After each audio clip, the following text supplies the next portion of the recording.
right. Oh, should be good. Welcome. What you about to do? Actually, I'll start off. We'll start off. We'll start off. What's up? What's up? What's up, y'all? We live from the K-State Showcase. Live and direct. Yes, sir. How y'all doing? Doing all right, brother. Doing all I want to introduce my panel right now. We got Coach Tanner Brown. Y'all know the cameraman's favorite cameraman, my man, Coach TB. What's up, everybody? New to the scene, we got our man, Yes, Coach sir. Carrick Seals. Yes, How sir. y'all doing? Coach Seals has coached many kids around here, seen some of the best, did middle school, won championships in middle school. Actually, we're going to go all the way back to the playing career. Coach, let us know, played on probably one of the greatest Bryan Station teams of all Hold time. on now, Coach. I don't know about So, all that. I'm just saying, Coach, they went to the Coach. they went to the championship. Yeah, well, yeah, they got that. You on know, set records for rushing yardage. we Coach, did man, that come on into a joint with us, coach. Well, look at the if you're gonna look at the evaluation of greatest Bryan Station teams, man, you're gonna look at the '83 team. You're gonna look at Hey, historian, y'all. I just want y'all to know he's a 91, historian. Coach. 71, the Masters and them championship. The year after Taste Creek won the championship. So you're looking at a heck of a group. So you know it would be wrong for me to just claim that we are the best. But I tell you like this, the great Cornell Burbage, Bryan Station legend, his daddy told us 20 years ago that we were the best team that he ever saw. Hold on, you said Cornell. But let me go see if I can track down Coach Cornell. Find it, He folks. gone. He already left. Find it. Yeah, he already left, Find man. it, but we got a lot of legends. It don't matter which year. Definitely, man. I've been able to coach many too. Great So, pride and tradition of yes, Bryan sir, Station, yes, man. sir, It's yes, sir. glad to see him on the rebound, and hopefully they can continue great things, man. But when the North Side does good, feels like the whole city's doing good. You know what I'm saying? So, That's what we pushing for. hey, man, having a good time out here at the Showcase Skills Challenge, building lives through Sports Network, man. A great event they put on out here. I had a privilege to attend the last event they had in Lexington there at the indoor facility, man. A great turnout for the seniors, man. It was a great turnout, man, and even better turnout today, man. So I'm glad we had some good weather out here. Got the linemen out here working right now, offensive linemen and defensive linemen. Let's call them the skill guys. Skill. Let's call them the skill guys. The skill man. LX. Hey, if a 300-pounder can move his feet like that, he got skill. You're brother. definitely right, man. Definitely right. So they had started out with some good individual work, got them divided up. Then they had different stations for individual work, just stance and starts, bag work, and then just just basically coming off the ball, man, and button up and holding your blocks for the offensive lineman. Defensive lineman, I seen them down there doing a lot of bag work. I see that a lot on IG now. They do just having to being able to flip your hips and just coming off the ball and being able to flex and that hip flexment to be able to get to the quarterback. And I seen them do a lot of that work down there as well. One of the biggest things that we're looking at too, if coaches go show y'all that live stream, I want to be able to see how those defensive linemen are working against these offensive line. They just finished the one-on-ones, and you can tell that size always has something to do with how those feet are moved. And we go back to that portion when you're looking at the hips and the butt, where the placement is, how the hands are they soft or hard, specifically when coming to the line of scrimmage. I'm loving what I'm seeing right now with some of these young men, and so we got to give credit to a lot of coaches that have sent these young men up there. Definitely, Because man, you go to these camps across, Nike camps, Rivals camps, Adidas camps, the opening. You go all these places, and one thing you'll notice, some of these babies, they may come from somewhere, but they need a lot of help. And you wonder, you say, hey, what's going on, man? What's this big old boy right here? He's doing such and such. Like, hey, he needs some help. Definitely needs some help. A guy like me shouldn't be able to put down big brother. Right. You'll see it. You will see it. Yeah. But one of the biggest things we looking over to our right side, the old linemen are coming over here into 12 o'clock of us. We got D-line over. So what I'm loving right now is what I'm seeing with footwork. The boys are getting ready, they're practicing over here. What's our listing of our coaches over here with the O-line? Man, Did they give us the listing? Nah, I didn't get it. I wish we did have a list, man, because I like to need see. the list Yeah, right there, 'cause definitely. look, some of these guys, I want to see what they talking about. But I know, I got to give credit. Henry Clay's head coach, Coach Michi. Yep. Is Coach in, Michi's is in gang the in the house. building. He is in the house. Definitely. We got to show support for all our Fayette County people, man. Absolutely. Central Kentucky area. Coach been great with his track team over the past 10 years. Yeah, man. Plus, he's built a track dynasty yes, over there. He has, man. Look, I'm jealous. Look, go back. I'm jealous of him. I thought I was doing something, man. He come here and gets us going. Definitely, man. Coach Montgomery, of course, is the person that's running this program. This nice work today, man. So where is he right now? I thought he didn't he just process it? He just came through. But either way, I want to make sure we also look at there are some of these young men coming in here, and I ask questions to some of the guys. They say, Coach, man, I'm kind of nervous. Don't know exactly what to do. Or should I be ready for this? Man, listen, you got to get your time in.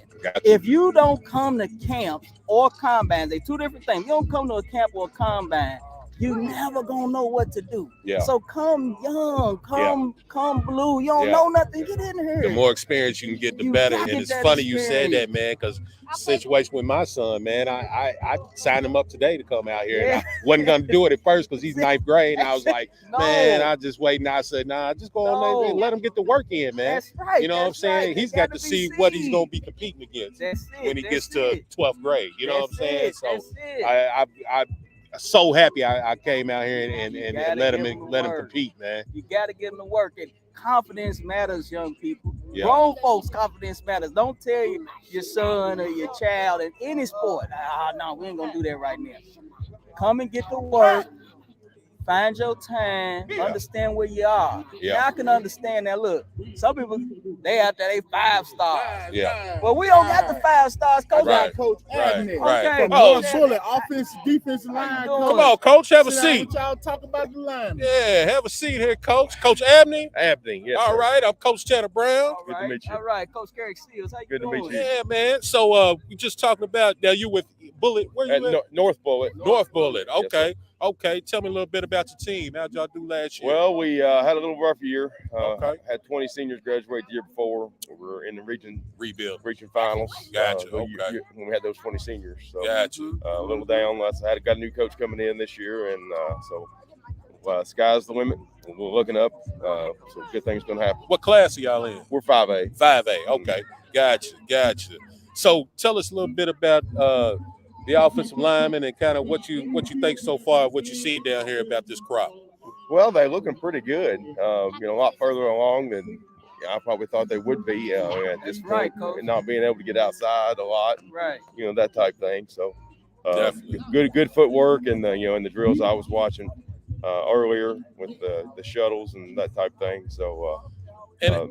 I want to make this point too, that the fact is that the bag work that you see here is bag work that they start out doing in Pee-wee football. Exactly. It carries over, man. These young kids don't realize, man, the technique, you got to practice your technique every day. Every day you practice. That's true. It's the same technique, stance and starts. They do it from Pee-wee all the way up to the NFL. Yes. They work on stance and starts. Every time we start, in the season or starting spring practice, that's the first thing we do, stance and starts. That's it. It's it. Hand placement, all exactly. that stuff. Fit, hand placement, or striking. All that stuff is just where kids think is not important is so important. The devil's in the details, man, and your technique. And so you always got to work on your technique. You give me a 250-pounder that's got good technique over a 300-pounder that don't have any technique every day. Especially you know what I'm saying? Yeah, exactly. Coach, one of the things we were building up right before you came, getting students to come out to these camps. What's your timing? What's your ideas about getting kids to come out, be a part of these camps, how to maneuver that? Well, the more you can get around to the high school coaches, yes, sir. I found it on the listserv. That's yes, where I saw the ad. My son's here as a long snapper, but I was trying to get him into a kind of a camp before the bigger camps for this summer for the long snappers, to just kind of get the the competition back at it. Right. But the good thing about that you guys have going on with the O-line and D-line, the one-on-one stuff, they can't do that a lot right now. Right. And that's a good thing to see, because they've got to stay back out of their face to stay safe, and and use their hands appropriately, and that type thing. So I think that was good. And but just getting the word out to those high school coaches about what it's all about, and the exposure that the kids are going to get, and, that type thing is going to be good. Tell you this whole, when they go full speed with the one-on-one with no equipment, I mean, that's I come from the old school where we had full pads on, so seeing this is good. It toughens these kids up. I remember when I was in college, my helmet broke. I was a freshman. My helmet broke in camp. We was in full pads, and I thought I was gonna skip the drill. My coach said, "Nah, you get in there. I bet you learn how to keep your head back. You know what I'm saying, and learn your proper technique on pass pro." And I did. You know what I'm saying? You gonna make sure, because he had a helmet on. I didn't have no helmet on. So it definitely teaches you technique, and definitely relying on that technique. So that's awesome, man. Let's talk about the other end of this. Some camps, coach, kids go to, and they're not always the best for students. Can you kind of pick at the portions of where you should push your kids to go, places where they come out, where to give them good I think exposure? they should go where they've, there's a variety of other college coaches, at all various levels, because, there may be, that's one thing the kids don't know is, they may not know that there's other levels other than Division I. They think that's the only way they can go. They play great football, and they give you scholarships, at many other areas and many other levels based on your level of ability. So you hear that, kids? Coach is saying it right now. You don't have to go to Alabama. No. There's hundreds of other schools out there, man. Plenty. He's telling you right here, it's an experienced coach, man, knows his stuff. Thousands of other schools out there, man. It's that's good stuff. Looks like they're going to do a little more one-on-one work out here. It looks like one-on-one competing there. How you feel about, what's your rating of some of these young men out here, coach? How you feel about a couple of them? Got a good amount of them out here too. Well, some top-level kids. That's good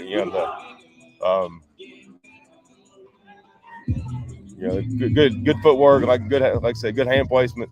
They've a little bit further along than our guys are.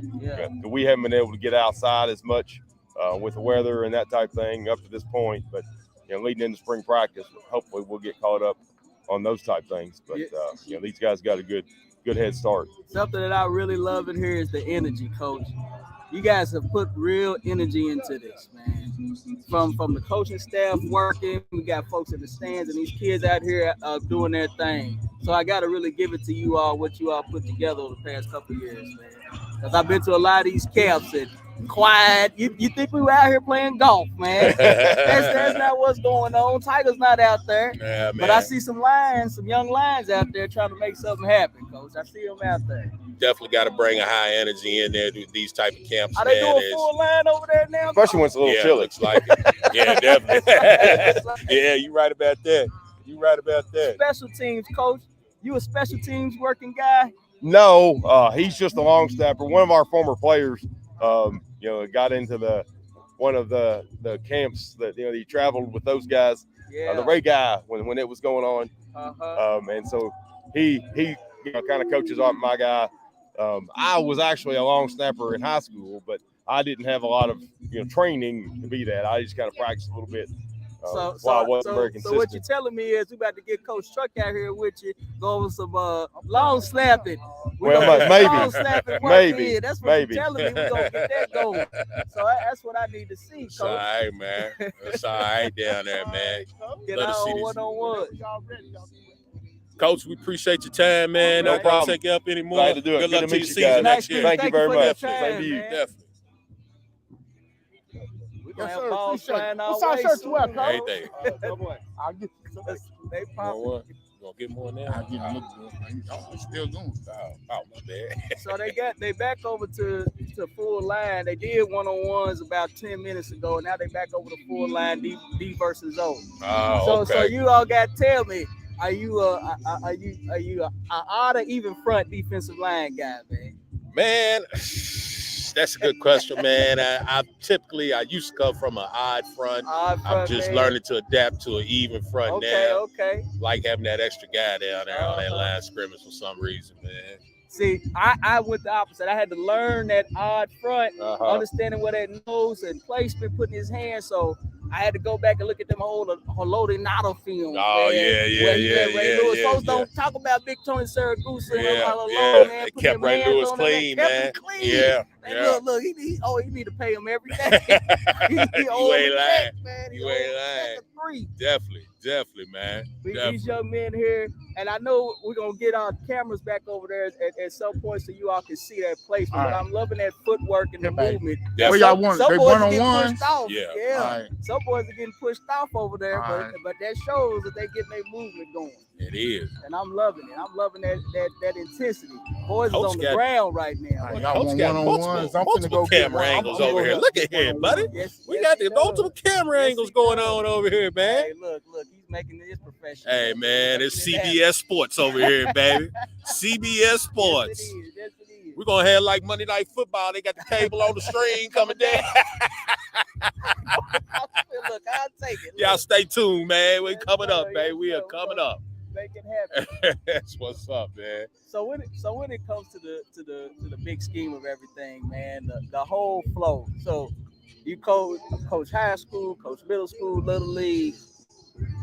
Understand, I say this, I'm pulling up, I want to talk to the community, the parents, support for your child, support for the team. Definitely. And one of the biggest things you run into, just like this, you bringing your kids to stuff in the off season. Understand, it's a full-fledged outing for all. Yes. How do you with your family, Coach? You got a family.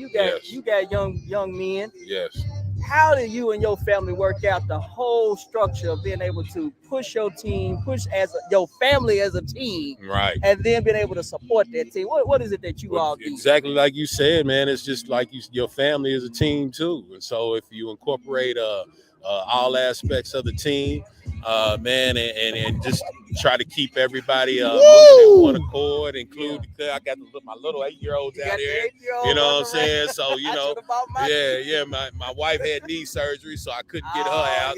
But she's at home mending, but she would be out here from time to time too. So it's just making an overall concerted effort, man, and make it an all-inclusive thing with much of the family and make it fun. It's gonna be good days and bad days where you want to come out and it might be too cold for them and whatnot. Hey, those type of things happen, man. We got our one-on-one show. I had to get my production assistant together. Yeah, we got a live shot of the here. one-on-ones going on, baby. So we got a full line. Man, we got a coach here. We're gonna bring him on later from Wisconsin. We came all the way from West. He's a head coach of a high school in Wisconsin. I got him. I'm gonna make sure I bring him on before we get out of here. Hey, once Coach, again, man, shout y'all out doing to big these things, man. Hey, they are, man. Shout out to these people. This organization, what's it called? Building Live Through Sports. Building Live Through the Sports, Kentuckiana partnership, man. Shout out to these boys, man. Really put on a fantastic event, man. Really care about the kids, man. So that's exciting. That's exciting, man. One-on-one got beat there. Yeah, technique was a little off on that one, man. And look at how the hold. There's a center. Oh, center went down. We're looking at butt placement. We're looking at feet placement. Why?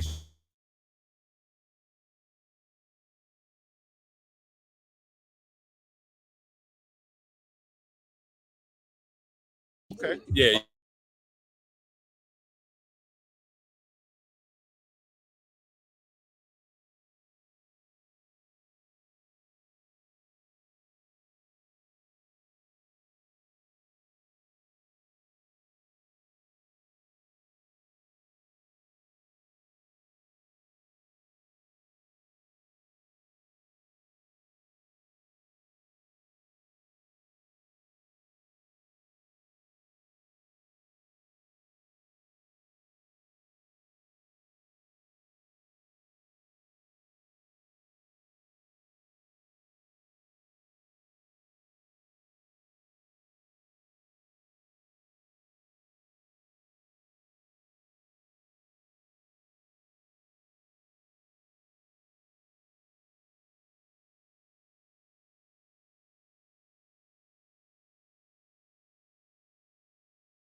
So we back in. You unmuted. Yep, we back. Back at it, y'all. Back at it. Still watching some O-line and D-line go to work. Some beautiful one-on-one. Yeah, some one-on-one, man. This is all about competition right here, man. This is what I Man, like to has see. any prospect stood out to y'all? You know, maybe just visually. I know. I man, like this guard, this tackle number 60 here, Number man. 60, Yeah, yes, he's you know, he had a couple of good one-on-ones, and so yeah, I kind of like him, man. He's had a good performance, good showing so far. The defensive lineman for me, and I know, of course, we're looking at simply, you know, you just met today. Yeah. But the defensive linemen for me have been most impressive. That's an easy answer, but I'm telling you, their tenacity and the way in which they're pushing back against those offensive linemen, keeping their feet. I got to give it to those old line though. Some of them got rolled over, but they keep keeping their feet, and they're trying to do the placement of hands. Now, some of them are overextended, and you all can see that easily. It's right there on film. Yeah. But I'm telling y'all, watch that defensive line crew. Yeah. They have been able to show. And one thing I was asking a little bit earlier about going from the odd front to the even front. You got boys that are coming across here that have been playing in any type of defense against kids that are in multiple offense. You got kids that are pass set guys. You got kids in run-based offenses. So they just meeting today, and it's been an hour. Yeah. So I'm very, very, very happy with what I've seen with those defensive linemen coming out here. The offensive linemen kind of in a bad situation right now. We got you, Cole. All right.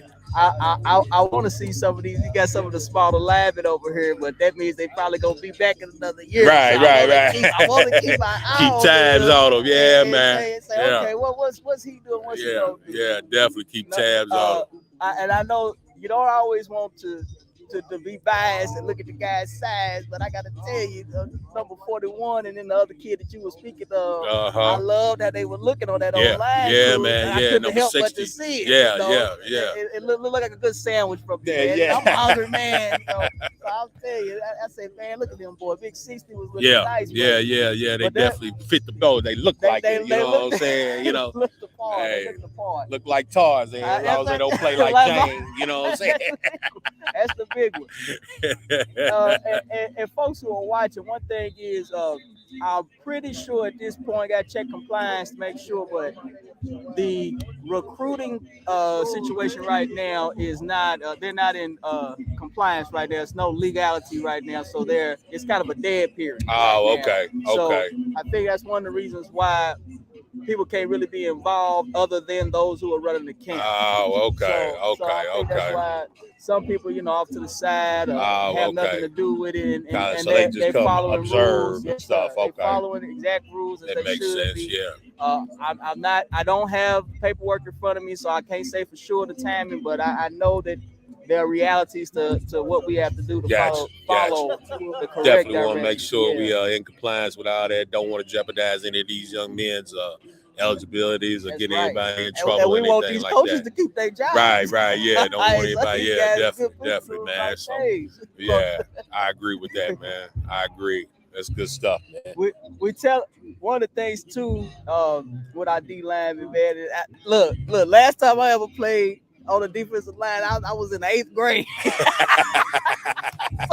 Y'all can tell, but I'm telling you a defensive line player, man. What was the one thing? That's that one thing for you specifically that you just loved about playing that D line, man. What was it? One thing that you just loved? Man, it was just as far as D line, man. You know, you got your gap assignment, and then it's find the ball and go get the ball. You know what I'm saying?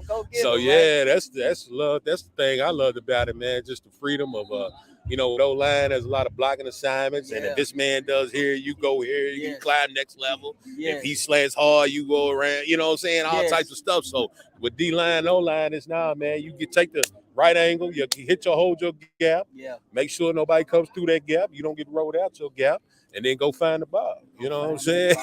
Well, when it comes to specifics on being able to got Coach play. Dale, head coach of Trimble County. Okay. Coach Dale? Come on, Coach Dale. This man, See, Coach Coach. Tanner Brown. How you doing, Coach Dale? Coach Carrick C. How you doing, Coach? How you doing? I'm doing better than I deserve, I'm sure. We all are, Coach. We all are. So- Coach Dale, tell us a little bit about yourself. What school you from? What class? How'd your season do last year? Well, our season, it was okay. We come into a pretty difficult situation. Sherman just brought football back a year or two ago. Okay. And we got there. We had 12 kids. Yeah. Oh, wow. We ended up dressing 39. Okay. So I mean, you kind of do the math. How many kids we didn't have? Yeah. Put a football helmet on for. Right. Great kids, hardworking kids. You went from a basketball roster to a football roster, Coach. Yeah, That's what you did. Definitely. Take pride in that, man.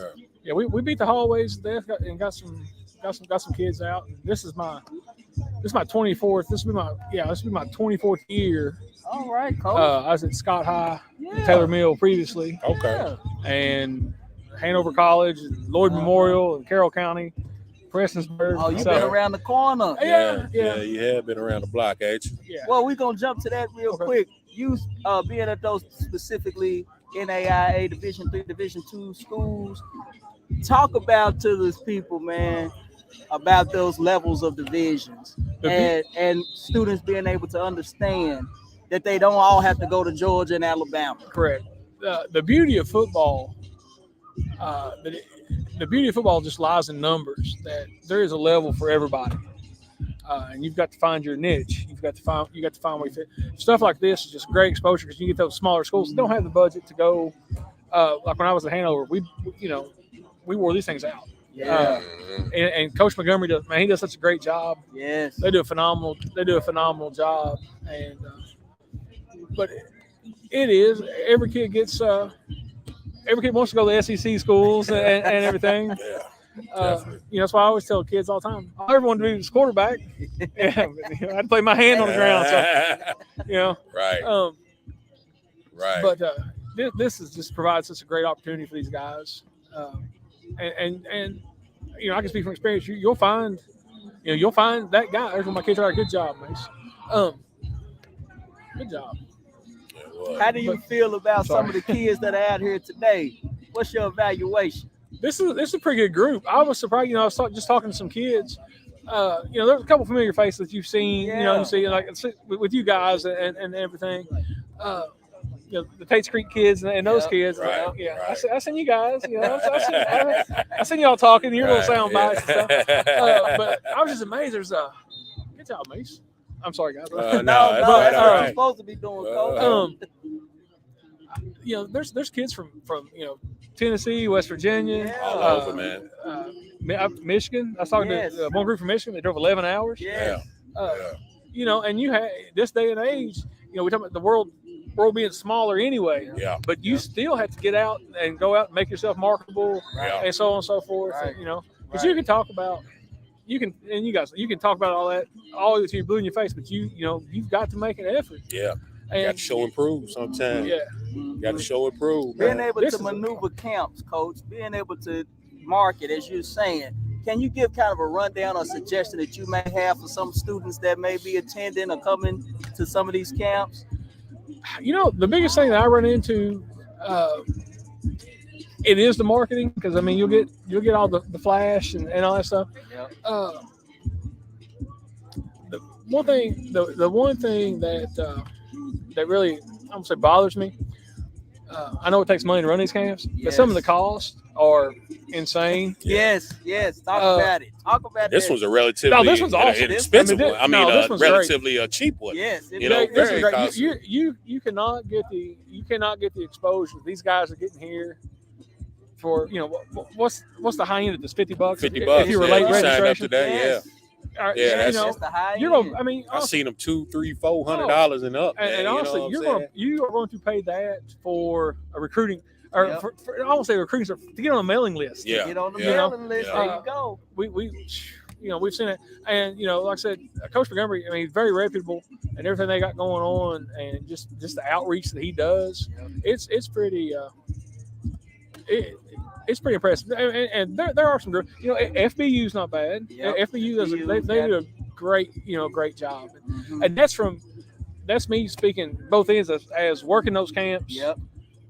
When I was coaching college and taking kids to them, Right. there's a few camps that No, we're not. You know, we're not. You don't need to fool with that. Now, if you just got money, you know, mom and dad got money they want to burn, go ahead. But you know, Right. I want you to get bang for your buck. Can you just pick on that just because a lot of parents don't know. They just don't know what they're getting into. Can you talk about just a little bit when it comes to where not to go? I'm not going to do that. Okay. I mean, I can't. They can feel free to email me. I don't know, but I'm not going to put myself in that corner. Hey, but look, we appreciate, but they understand there are places out there that are not always for us. How you doing, man? What's up, man? How you doing, bro? Man, it's been on my mind to call you, man. What's going on? You How you doing, doing, brother? I'm Doing good. Oh, so I'm on TV. Yeah, you on TV, man. Mama, Introduce yourself, baby. It's Coach Sean, Brian Stacy, baby. This is how we doing way big. This how we doing. Them kids is awesome, baby. Awesome. And this ain't Dickie V.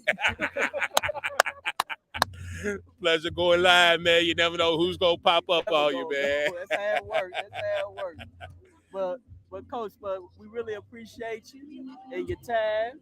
If I think that they want us to switch back over. Was he asking us to switch back over? I think it was said. I don't know. I'm just cannon fodder, man. He just told me come over and smile and look pretty, and you guys are gonna say something to me, so I don't know. I guess I'm window dressing. I don't know what it is. Definitely. Coach, definitely, man. Appreciate your time. Appreciate you coming out. Good luck to your season next year, man. Appreciate you. Definitely. Good job on that, man. Definitely. Yeah, we got your boy Big Number 41's back in the building. We're trying to get you guys some more scenery. I know it's going in and out at this point. Oh yeah. So on that old line here, Coach. We talked about the defensive line, the initial thing going with the eye front. But when you put yourself in two different things, what happens is you get in offenses that are passing style offenses nowadays. You don't get to get that aggression now when you know you're running that ball. Right, Coach. right. So tell me, right. How do you get your mind straight to be able to take on an offense that's a 70% passing offense, 60-some% passing offense? How do you get your mind straight for that as a big man going up there beyond that line? Talk about it, man. Man, let you know your win better be good because rushing that pass gets tiresome every time. Getting that same effort. Pass at the play, after down, chasing, man. Then you got to go run 20 yards downfield. That's right. Set up, do it again. Lord forgive if it's a high, quick offense, no huddle offense. You know what I'm saying? Right. So, but man, I think, well, nowadays, back when we was playing, you didn't have that as much. But nowadays, where these RPO offenses and different things like that, man, they kind of keep you on your toes a little bit. Because that quarterback will ride that all the way out, you know what I'm saying? And he may pull it, but you got to still come with the same intensity and same tenacity as if it is a run play. That really keeps defense on their toes if you're not attacking aggressively, and then you let the offense kind of dictate what they're going to do. So, it's a challenge, man. It's a challenge. Yeah. One of the biggest things of the change is, I guess, you and I lived during that time. We went from run-based offenses to these wide open passing offenses, man. And I guess some people won't give credit to Hal Mummy for changing that here in the state of Kentucky. You were coming up right during that time. I was a little baby at that time, whatever. Yeah. And look, got up. All right. But one of the things we want to also speak on, preparation. Yeah. I love it. I call y'all skill guys because y'all big men and being able to do the movement, being able to get yourselves ready. Talk about your preparation, man. Talk about the times getting and being able to come out here and perform like that for 3 straight hours, not 1 hour, 3 straight hours. 3 straight hours, man. Fridays, Saturdays, and Sundays. Man, it starts and ends, which is just conditioning especially for a big guy, man. You got to be able to learn to kind of get your wind up. And what I always like to preach to my kids is like, man, I don't necessarily need you to run 100 yards. You know what I'm saying? I just want you to let's do 10 yards. Give me all out full effort for 10 yards, 25 yards, and then we'll work on sprints going that way, build your conditioning. You know what I'm saying? 10 yards, 20 yards, that's a play. You know what I'm saying? If I can get you consistently going hard for those 10, 15 yards, you know what I'm saying? And that's going to eventually build up your conditioning for the big guys concerned. I know the little guys all do. And I also like doing line. We got angle drills. You know what I'm just saying? a little bit. We got Football's the, not straight up and down. You got to be able to move angle. I got the KSU Athletic Hall of Fame people. Mr. Johnson. Scoot over just a little bit. All right. I got them coming in. They was doing a presentation to the track team. Moving it down. Hall of Fame. Hall of Fame. Truck. Stay in on this. Stay in on this. I'm trying to get Hall some of more. Fame. Here Gotta we know. go. Come on, How y'all doing? What's up? How you doing, baby? All right, how you, man? Randy Williams. Coach Tanner Randy Brown. Williams, man. Pleasure to meet you. Randy Williams. Okay. How you doing? Ron Johnson. Ron Johnson. Have a seat. Ramon Johnson, Tanner Brown. All right, y'all can have a seat. Yes, sir. Yes, sir. Have a seat, guys. Yes, sir. Have a seat. We just talk about this. We just want to talk to y'all real quickly. Appreciate y'all's time. Thank you guys for coming in. We're not gonna hold y'all. Yes, and it's over. Put it on the picture. The camera. Mr. Johnson, could you step right? Could you step right here? We want I to sure get you all in that picture. Yes, sir. Yes, sir. Once again, we go live. You never know what kind of treats and who's gonna pop up and show up. And we've got some VIPs, some very special people in here today. Go ahead and introduce yourselves for the camera people at home. How you doing? My name is Randy Williams. I'm the president of the KSU K Club. Ramon Johnson, currently athletic director here at Kentucky State University.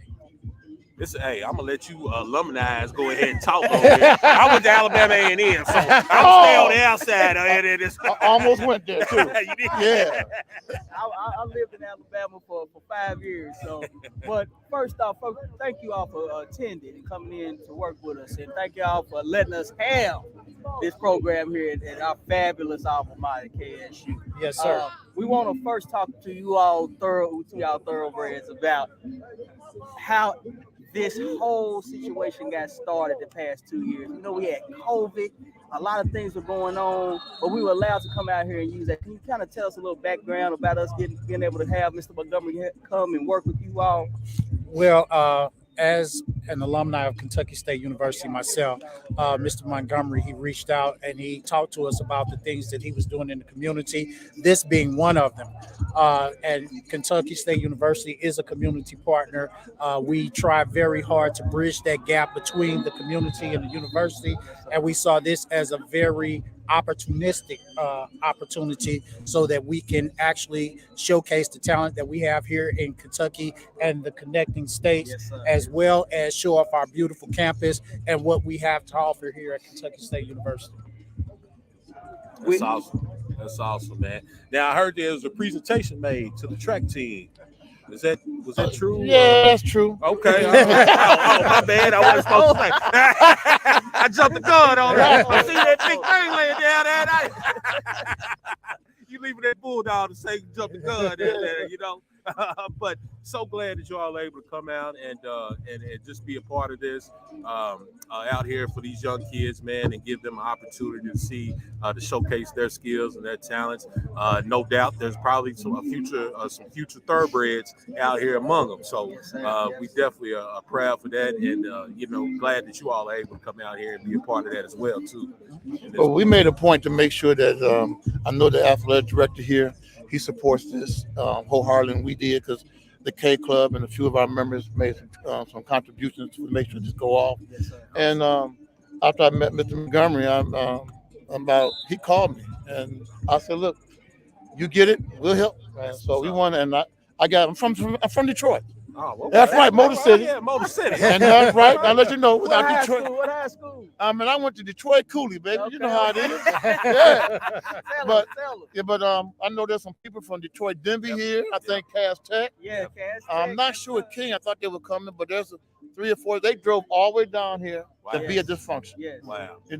So we have a large alumni in Detroit, Absolutely. and we support KSU wholeheartedly. Yes, sir. But just to answer your question, if you don't mind, No, absolutely. we gave a $10,000 check today, donation to Kentucky State, Hey, man, that's and this is fantastic. what it is right here. That's fantastic. Man. Want That is everybody fantastic. to see it, That's fantastic. and it's to help to start the funding for the rebuilding of our new track and field facility. Yes. And Oh, man, that's Yeah. phenomenal. That's So phenomenal. we need all the help we can get Yes. because it costs to build a track, Yes, it does. does. and we want to make sure that our facilities all over can compare with everybody else. Can we add in too? Can we make a ploy for our alumni to help to give back? Can you give us something and let them know we need them? We got to talk to them. Can you talk to them a little bit about that? Well, if you don't mind, I go first. You go. I'm a president of Detroit Alumni Chapter. Yes, sir. I'm a diehard thoroughbred. I'm the president of the K Club that dealt with the Hall of Fame and assist athletic department. We need help. We need every alum to think about not just the academic part, but the athletic part. It goes hand in hand. And if we can't get the funding, from the government, from the state, from donors, it has to come from us. Right. And I realize it's not just Kentucky State. Other HBCUs have the same problem. Right. Yes. We have alums that leave, Right. Yes. they make decent dollars, Yeah. and for some odd reason they forget where they came from. Yeah. I'm asking them not to forget Kentucky State. Yes, sir. To think about it. The K Club, the athletic director can be found anytime. Everybody who knows about this place know how to find me. And we just need help. We need every alum to think about what we're trying to do. For this football program, we can get our football program so they can have the things they need. Yes, sir. But athletics is a very strong part of this institution to go along with the academic process. I agree. So, but Coach, what you got to say about it? I would like to piggyback some of what President Williams was talking about. As an alum of Kentucky State University, I think that it's vital that each alumni give back to the university that has provided them the opportunity to have a lifestyle. We have doctors, lawyers, we have presidents of different companies, we have actually politicians that are leading countries. And, all of that foundation started here at Kentucky State University. And again, in giving back to where you came from and realizing the wealth of Kentucky State is not in the resources we have, but in the people that we produce, and being able to maximize off of those people and really have an onus about this is your university. I personally feel that I'm obligated to Kentucky State University as an alumni and as someone that works here, but Kentucky State University not only offered me the opportunity to live a life, but to have life. Growing up in East St. Louis, Illinois, I made all the wrong choices. I did everything that you could possibly do wrong. But that learning period provided me this opportunity to come to Kentucky State University and find my purpose. And my purpose is giving back, helping people, making sure that we can move the needle to the next level, whatever that looks like. And if all of the alumni have the same mindset that I have, that this is our institution and we must support it, then I cannot see Kentucky State University failing. How much money does the regular guy need to give? Regular guy? Regular guy need to give. Let me ask you one better. How much money is Kentucky State worth to you? Absolutely. Well said. Well go. said. There you go. Let me ask y'all, football guys, track guys, basketball guys, what's your favorite? You gonna go first, or you want me I'm to a go? baseball guy. You a baseball- Before I'm gonna say this. So tell me about this baseball, man. Tell me about some When- KSU baseball right now. You got 2 minutes, baby. Quickly, this is how it works. Yes, sir. Yes, sir. I came here in 1973, Yes, sir. where we had one of the greatest track before there, North Carolina A&T. Yes, It was sir. Kentucky State, It was and the first baseball team, black college, to go to any Final Four in baseball was right here at Kentucky State, and 90% of the athletes were from Detroit, Michigan.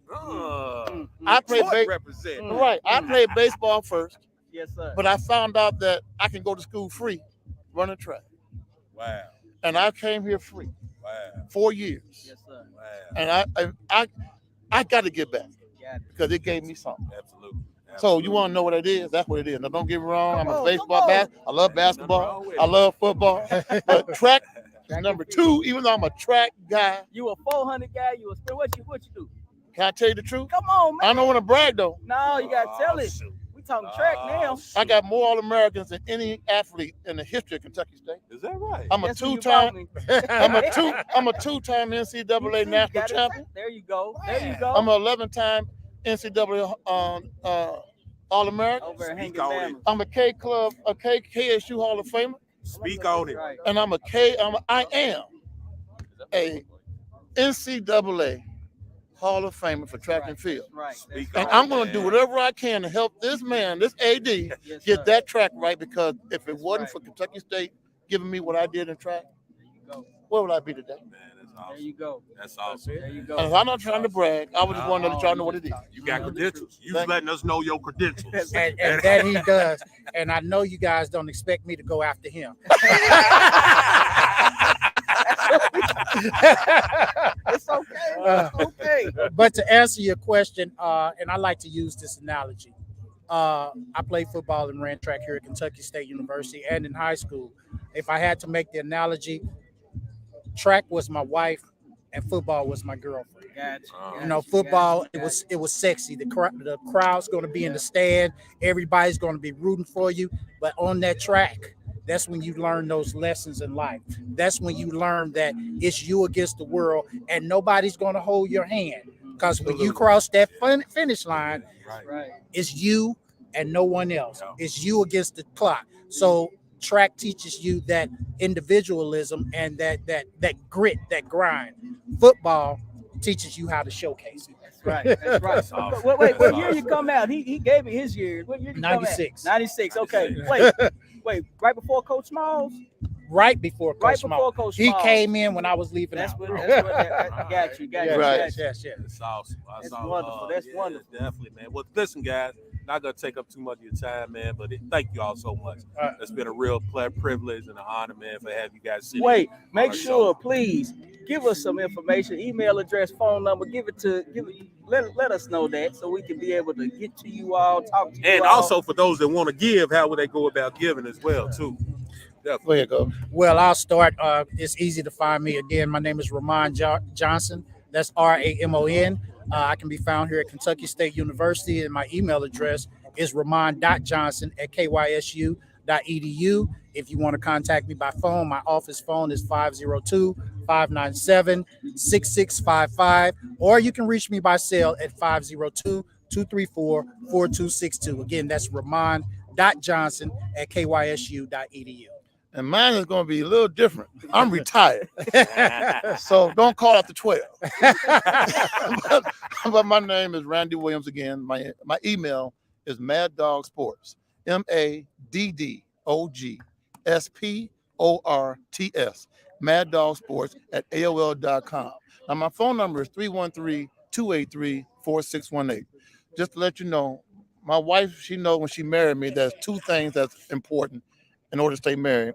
That is Kentucky State University and coaching.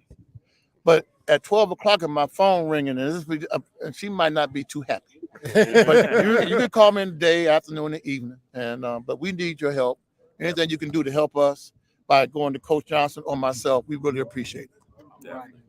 Gentlemen, it's been a pleasure, definitely. And like I said, even though I'm a Bulldog alumni from Alabama A&M University, I always root for Kentucky State. You know, Lexington is my home. Always been a Kentucky State fan. Came to many homecomings and everything, man. So it's part of the community. I worked in Frankfurt for many years, and just love the community and love the tradition that Kentucky State has as a fellow HBCU. Okay. We different schools, but in the same family. You Yes, know what I'm saying? yes, always. HBCU family. So definitely, man, it's been a pleasure, gentlemen, and good luck to you. All right, thank you so much. Thank you. Appreciate it. I appreciate Pleasure. y'all's Right. time. Thank you, man. sir. Okay. You want to mute that truck? A couple of these with me, man. Don't mind. I almost went there in there. I was just telling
What's your name? Brian Alt from Catapult. All right, we got Brian Alt here from Catapult, man.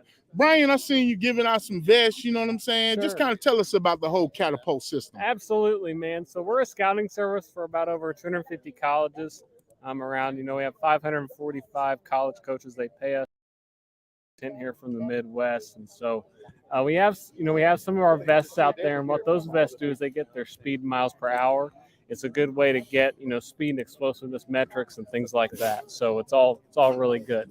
So we got some of the kids, and I'll showcase the vest and what they got on. It's kind of like a little vest, so it's gonna track them their whole time through and get their speed as far as how far they're running and power and what they're using. Mm-hmm. Yeah, you're exactly right, and it will really help us. It's really valuable to our college teams. They love it.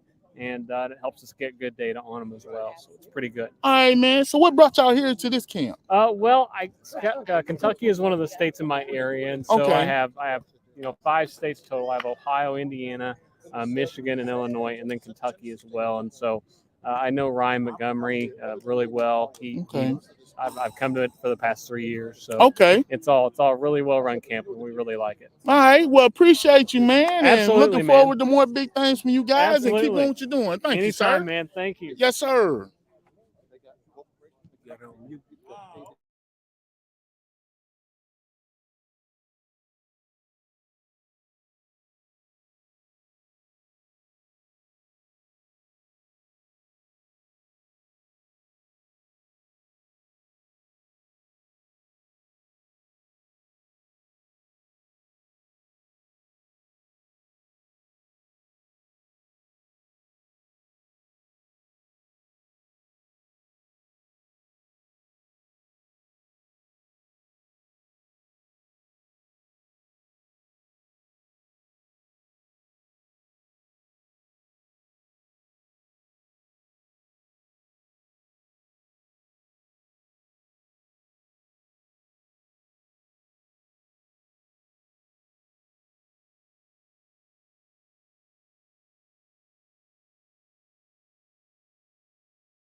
We on.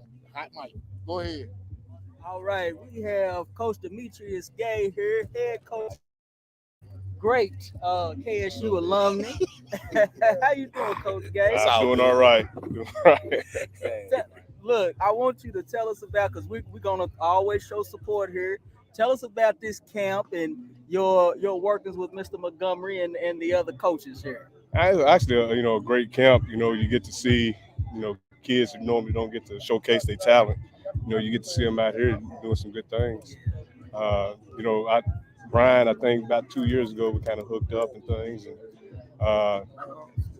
asked me to help out with the camp. The first year that didn't, I stepped in, and it went great last year. And, it's exciting for this year as well. So one of the big things that we were kind of asking some of the other coaches was about a plan for parents and their students when sending their kids to summer football camps and other sports camps. Can you kind of give a layout of what you may think would help students being able to understand how to maneuver through the spring and the summertime? But summertime, well, actually, in the springtime, I kind of want my kids to do other sports like running track and playing baseball and things like that. That's what we like about you, Coach. I really do push those kids to play multiple sports, because that's what colleges love, kids to play multiple sports.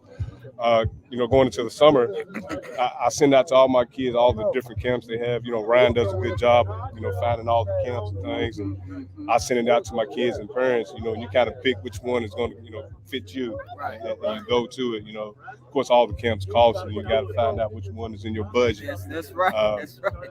And if it's not in your budget, don't go.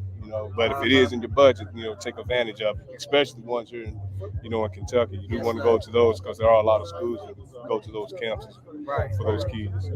When it comes to what you have seen today, how impressed are you with these young men? I'm very impressed. Kids compete, and it's always fun to see kids compete. They get into it. We had a couple guys with bloody nose that let you know they into it. Oh, you got bloody noses there. Yeah. And I'm really anxious to see the skill guys, see what these DBs receivers get out. See them get out. Last year, that's my specialty. Last year they got into it. I'm anxious to see that got into it last year. Well, it was heated. It's heated. You know how y'all DBs are, man. Hey, y'all the rowdiest ones, first one. That's what you got to be. Push you over the pile and that's talk what the you most got to noise. be. You know what I'm saying? We don't want to always get blamed for stuff, so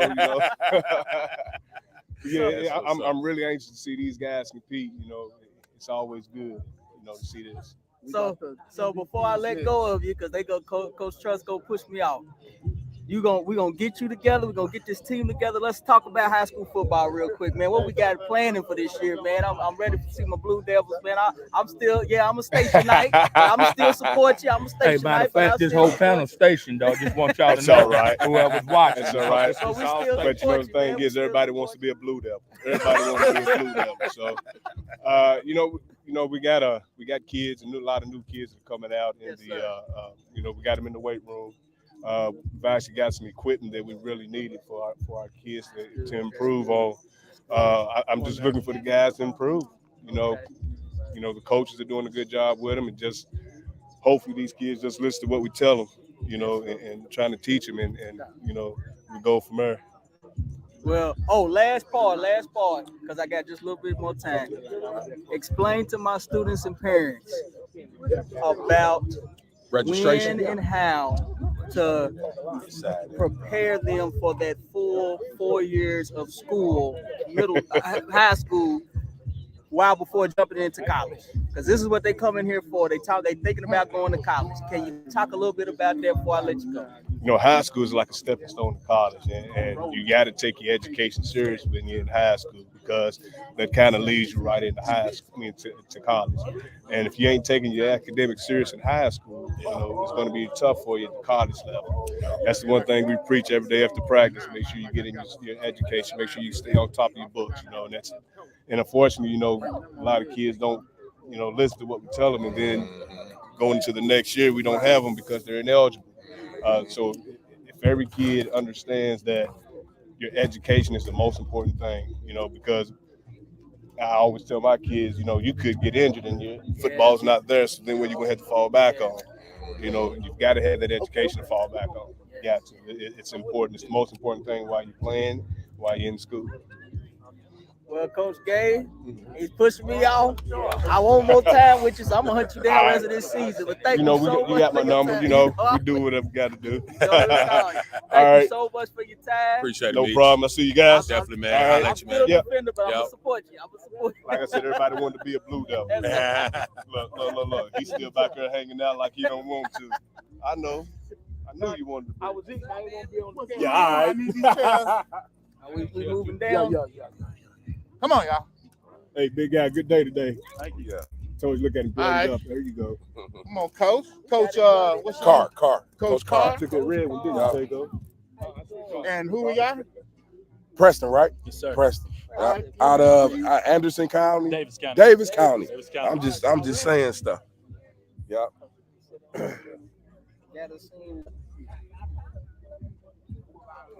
Oh, Yeah, we good. Okay. All right. you gonna take it? All right, man. Here with the offensive session. O-line, D-line just finished up with their session today. Sitting here with the MVP. Give us your name, man. Preston Crossley. Preston Crossley, and then sitting here with Coach Carr. Coach Carr, man. Tell us about the experience, man. How'd you like it? I loved it. I mean, this is the most fun days I've had at anything. Okay. I learned it was a good day. Awesome. Must have been a good day coming away with the MVP, right? Yes, sir. They got you cut up too, man. It looks like you was putting some time in. Oh yeah. So how was it against the defensive lineman today, man? We saw a lot of guys coming there with a lot of energy, man. How did you do with taking that on? You know, there was really good competition out there. Once I got mad, that's when I started knowing I could do something out there. I didn't win. I didn't win every rep, but when I lost a rep, that got me mad, and that got me to start winning. That's good. That got me going. That's good. Coach Carr, Yes, sir. evaluation. Mm-hmm. You had about almost 100 kids that Yeah. day? We had a big group, man, and he was a guy who I seen even in individual, a guy who was polished, you know what I mean? A guy who was smooth in his pass set, a guy who had all the right attributes. Right. So it was great to see him in action, to see that he was able to transition to that to live action. So that's great. That's what we look for as offensive line coaches. So when you were looking at your defensive line going against them, how did you feel about that competition that he was going up? He faced some guys. He's faced some dudes, right? Yeah. Some guys. There's going to be Division I guys, man. Yeah. And you know what? He didn't shy away. He wasn't the guy who was going to go in the back of the line. He's the guy who kept saying, "Bring all you got. Bring all you got, because I'm here to stay." And so that's what we're looking for. Did you see him when he got mad, Coach? Because he said he got mad. Did you see him when he cut on? Absolutely. And so when that blood spilled, now he's turning up another notch. You get what I'm saying? Right. And so that's a natural football player. So I'm That's going a to have to go natural to football Davis player. County game now, right? You're going to have to go. Now, I'm all the way in Detroit. But I'm willing to come on down, you man. come down. I'm willing to come on down. Some things happen. That's Absolutely. beautiful, man. Okay, so tell me this, Coach, before we leave. How do you believe your smaller, younger kids did as compared to our guy who's our star today? So it was an experience for them. Yeah. So some of the smaller, younger kids, them were guys you kind of seen in the back. So they kind of watched and learned. And also that's a takeaway as well. You know what I mean? And so next year I expect them guys to be guys who's in their mix now. Right. Because now you know it's the real deal. Now you know we're gonna coach you hard. And now you know we're gonna call you out for sitting in the back and not getting in the mix. You know what I mean? Because at the end of the day, this game is too dangerous to be sitting in the back. You know what I mean? You got to be in it. You got to be your technique got to be right. You just got to be physical, man. Like I say, control violence. You know what I mean? So to our MVP, what you gonna do this spring and summer, man? Where you trying to go? What's that? Detroit. I'm just gonna work. I'm gonna work all summer, get into the season, do what I can, and go where life takes me. See where I can get. Give a shout out to your coaches, your team, your school. Talk about them a little bit before we let you out of here. As I said, Davis County High School, Panthers, Coach Brandon, Coach Q, Leach, all of them. Love them. They've got me so far. Couldn't do this without them. Yes.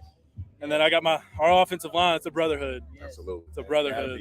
Gotta be. Hey, Coach Carr, talk about your team. Where you come Yeah. from, man? So What I'm you from do? Detroit, east side of Detroit, right? So we're Denby High School, located, like I said, on the east side of Detroit. We're a growing program. Got some real good student athletes going here. We got Kenron Davis right here. He's a junior. He's also the starting power forward on the basketball team. Okay. You know what I mean? Guy who came on last year and had 18 sacks. You know what I mean? So get him out here in his first first live action against guys like him was key for his development. And so that's what we're doing at Denby High School, man. One thing we hang our hat on is the car way. So that's character, accountability, relationships, and respect. You know what I mean? So that's the car way and what we have our program.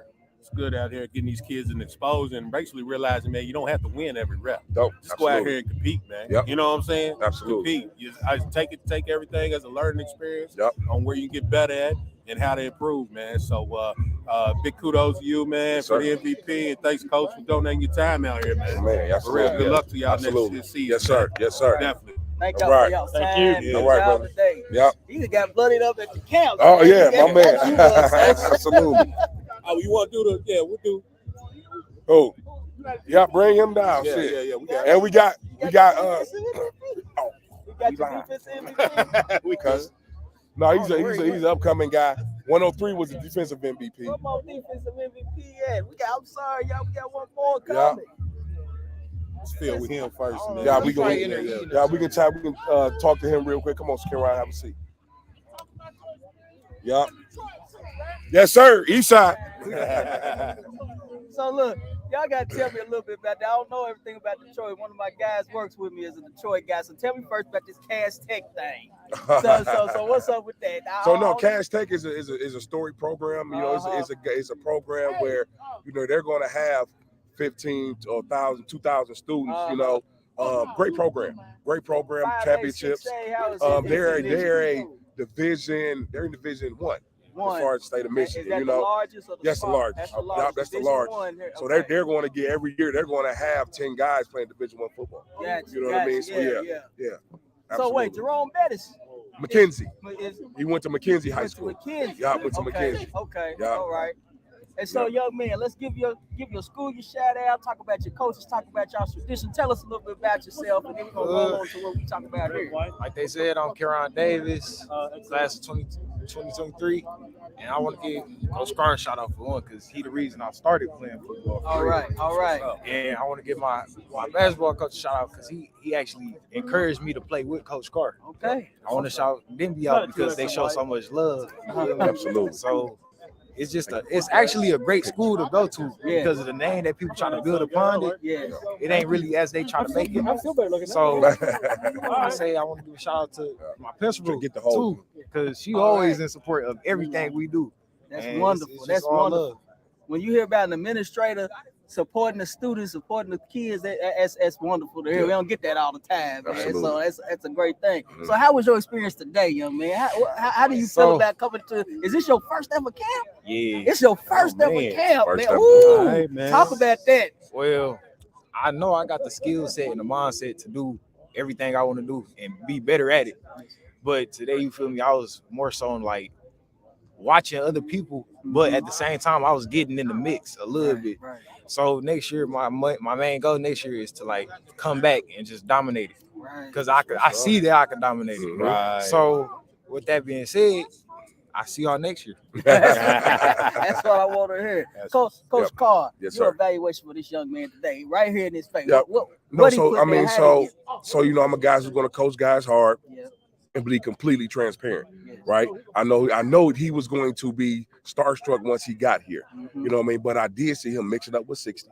Yeah. You know, the offensive MVP. Yeah. You know what I mean? He did win a good rep. He showed athletic ability. You know, he's a basketball kid. And so Uh-huh. that transition from basketball to football, sometimes that's easier, makes the game easier for him. Yeah. You know, but I want to see more out of him. You know what I mean? I want to see the dog out of him. You know what I mean? And we'll get there. We'll get there. You know, he's like he says, he's a basketball kid who's saying, okay, I can dominate on the football field. And so he's fully bought in to what we're doing as a program. Yeah, for him, it's like think about where I would be a year from now. Yeah. Then when I committed myself, just as much to Absolutely. football with it. Yep. And the transition, you speak on that a lot of with the shoulder dip Yep. and the hip movement. That's a Absolutely. lot of basketball related Yep. movement that translates out here to Mhm. the football Yep. field. And one of the biggest thing I do like about him, you know, he's the first guy in, last guy to leave. You know what I mean? And so like he's really just into it, right? You know what I mean? And that's what we want, man. That's how programs build. So I'm extremely happy.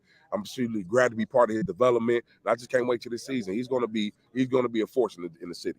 We're gonna hear about them then from the sounds about Absolutely. it. Yeah, man. We'll be on the lookout for Yes, you. sir. Big things Kentucky travels. So we'll come up there, man, need be. For real. Good luck to Absolutely. you, brother, man. And congratulations No for doubt. a successful day. No All doubt. right. Thank y'all, man. All right. Thank No y'all doubt. for your Appreciate you, time, brother, for man. sure. All right. Some screen time, brother. Right. All right. All right. I'm gonna get the defensive guy. Yes, sir. Thank you. We got one more. So, Coach, we got a bunch of folks who came through, come to talk to us. Yeah. And, I keep forgetting the daggone films rolling, man. Yeah, man. We done, man. We getting guest after guest after guest. I feel like Jay Leno out here sometimes. I think we got another coach. Our coach from Shelby. Yes. Our coach from Shelby is coming over. Come on, Shelbyville. Coach. Come on, man. Thank Have you a for your seat. time. Come on, sit down. Brother? Like I said, Coach, man. introduce yourself. I'm Marcus Harris, man, head football coach at Shelby County High School. Awesome, coach. Awesome. What class is that? 4A. 4A. Okay. Yes, sir. Awesome. Tell us about your year last year, man. How things turned out for you last year. Well, I'm the newly appointed head Oh, football okay. coach, so All this is my right. So first year there. we ain't even worried about last year. Then. Yes, sir. We looking forward Good now. things Okay. on the horizon, That's brother. what's up, man. Blessings Congratulations to to you. you Thank there, you, man. Thank you. Congratulations to that, man.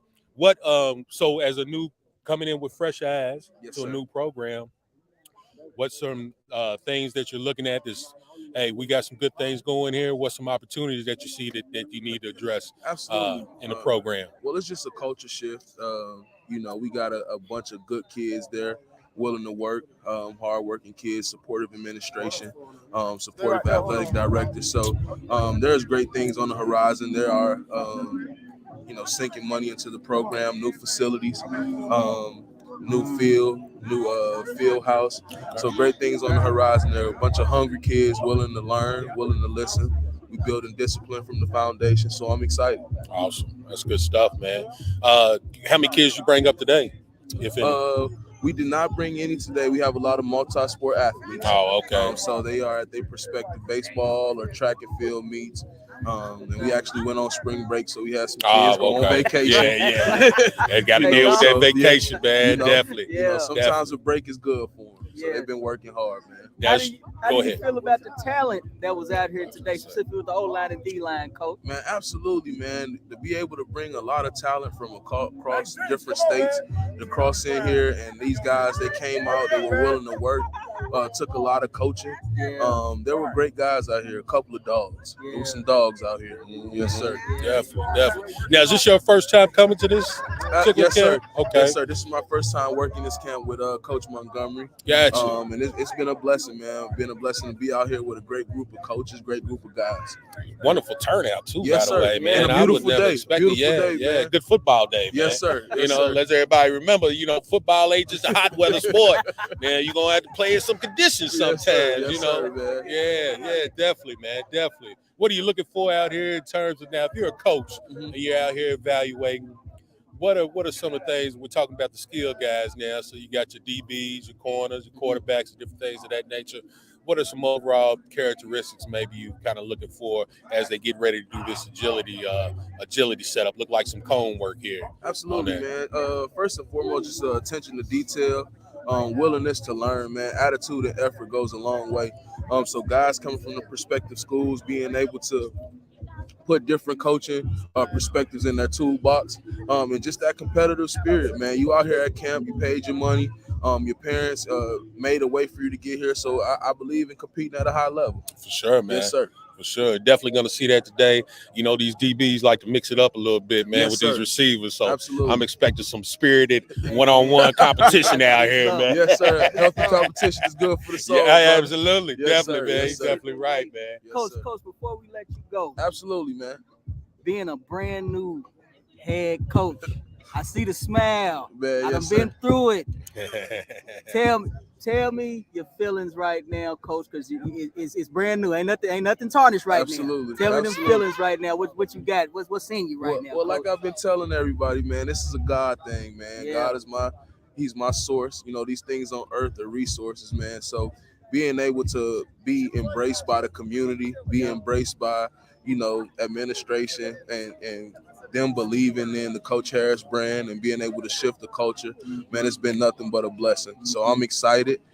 This is actually my 7th year going into being a head football coach. Okay. So I've had ties coaching youth league, middle school, and high school. Yeah. But being afforded this opportunity is God's grace and mercy. And you a this young plan man for my too, life. Coach. Yes, sir. You a young Absolutely. man too. That's what's yes, good. sir. Shout out to the young Yes, sir. bucks, man. Yes, sir. Cause it's hard, Coach. I know it's hard. I know it's hard. Yes, sir. Are you man. from the Shelbyville community? or- Absolutely. I'm originally from Miami, Florida. Okay. All right. So I went to Kentucky State. I'm an alumni here. Oh, okay. And I set up roots in Kentucky. Wait, when'd you come out KSU now?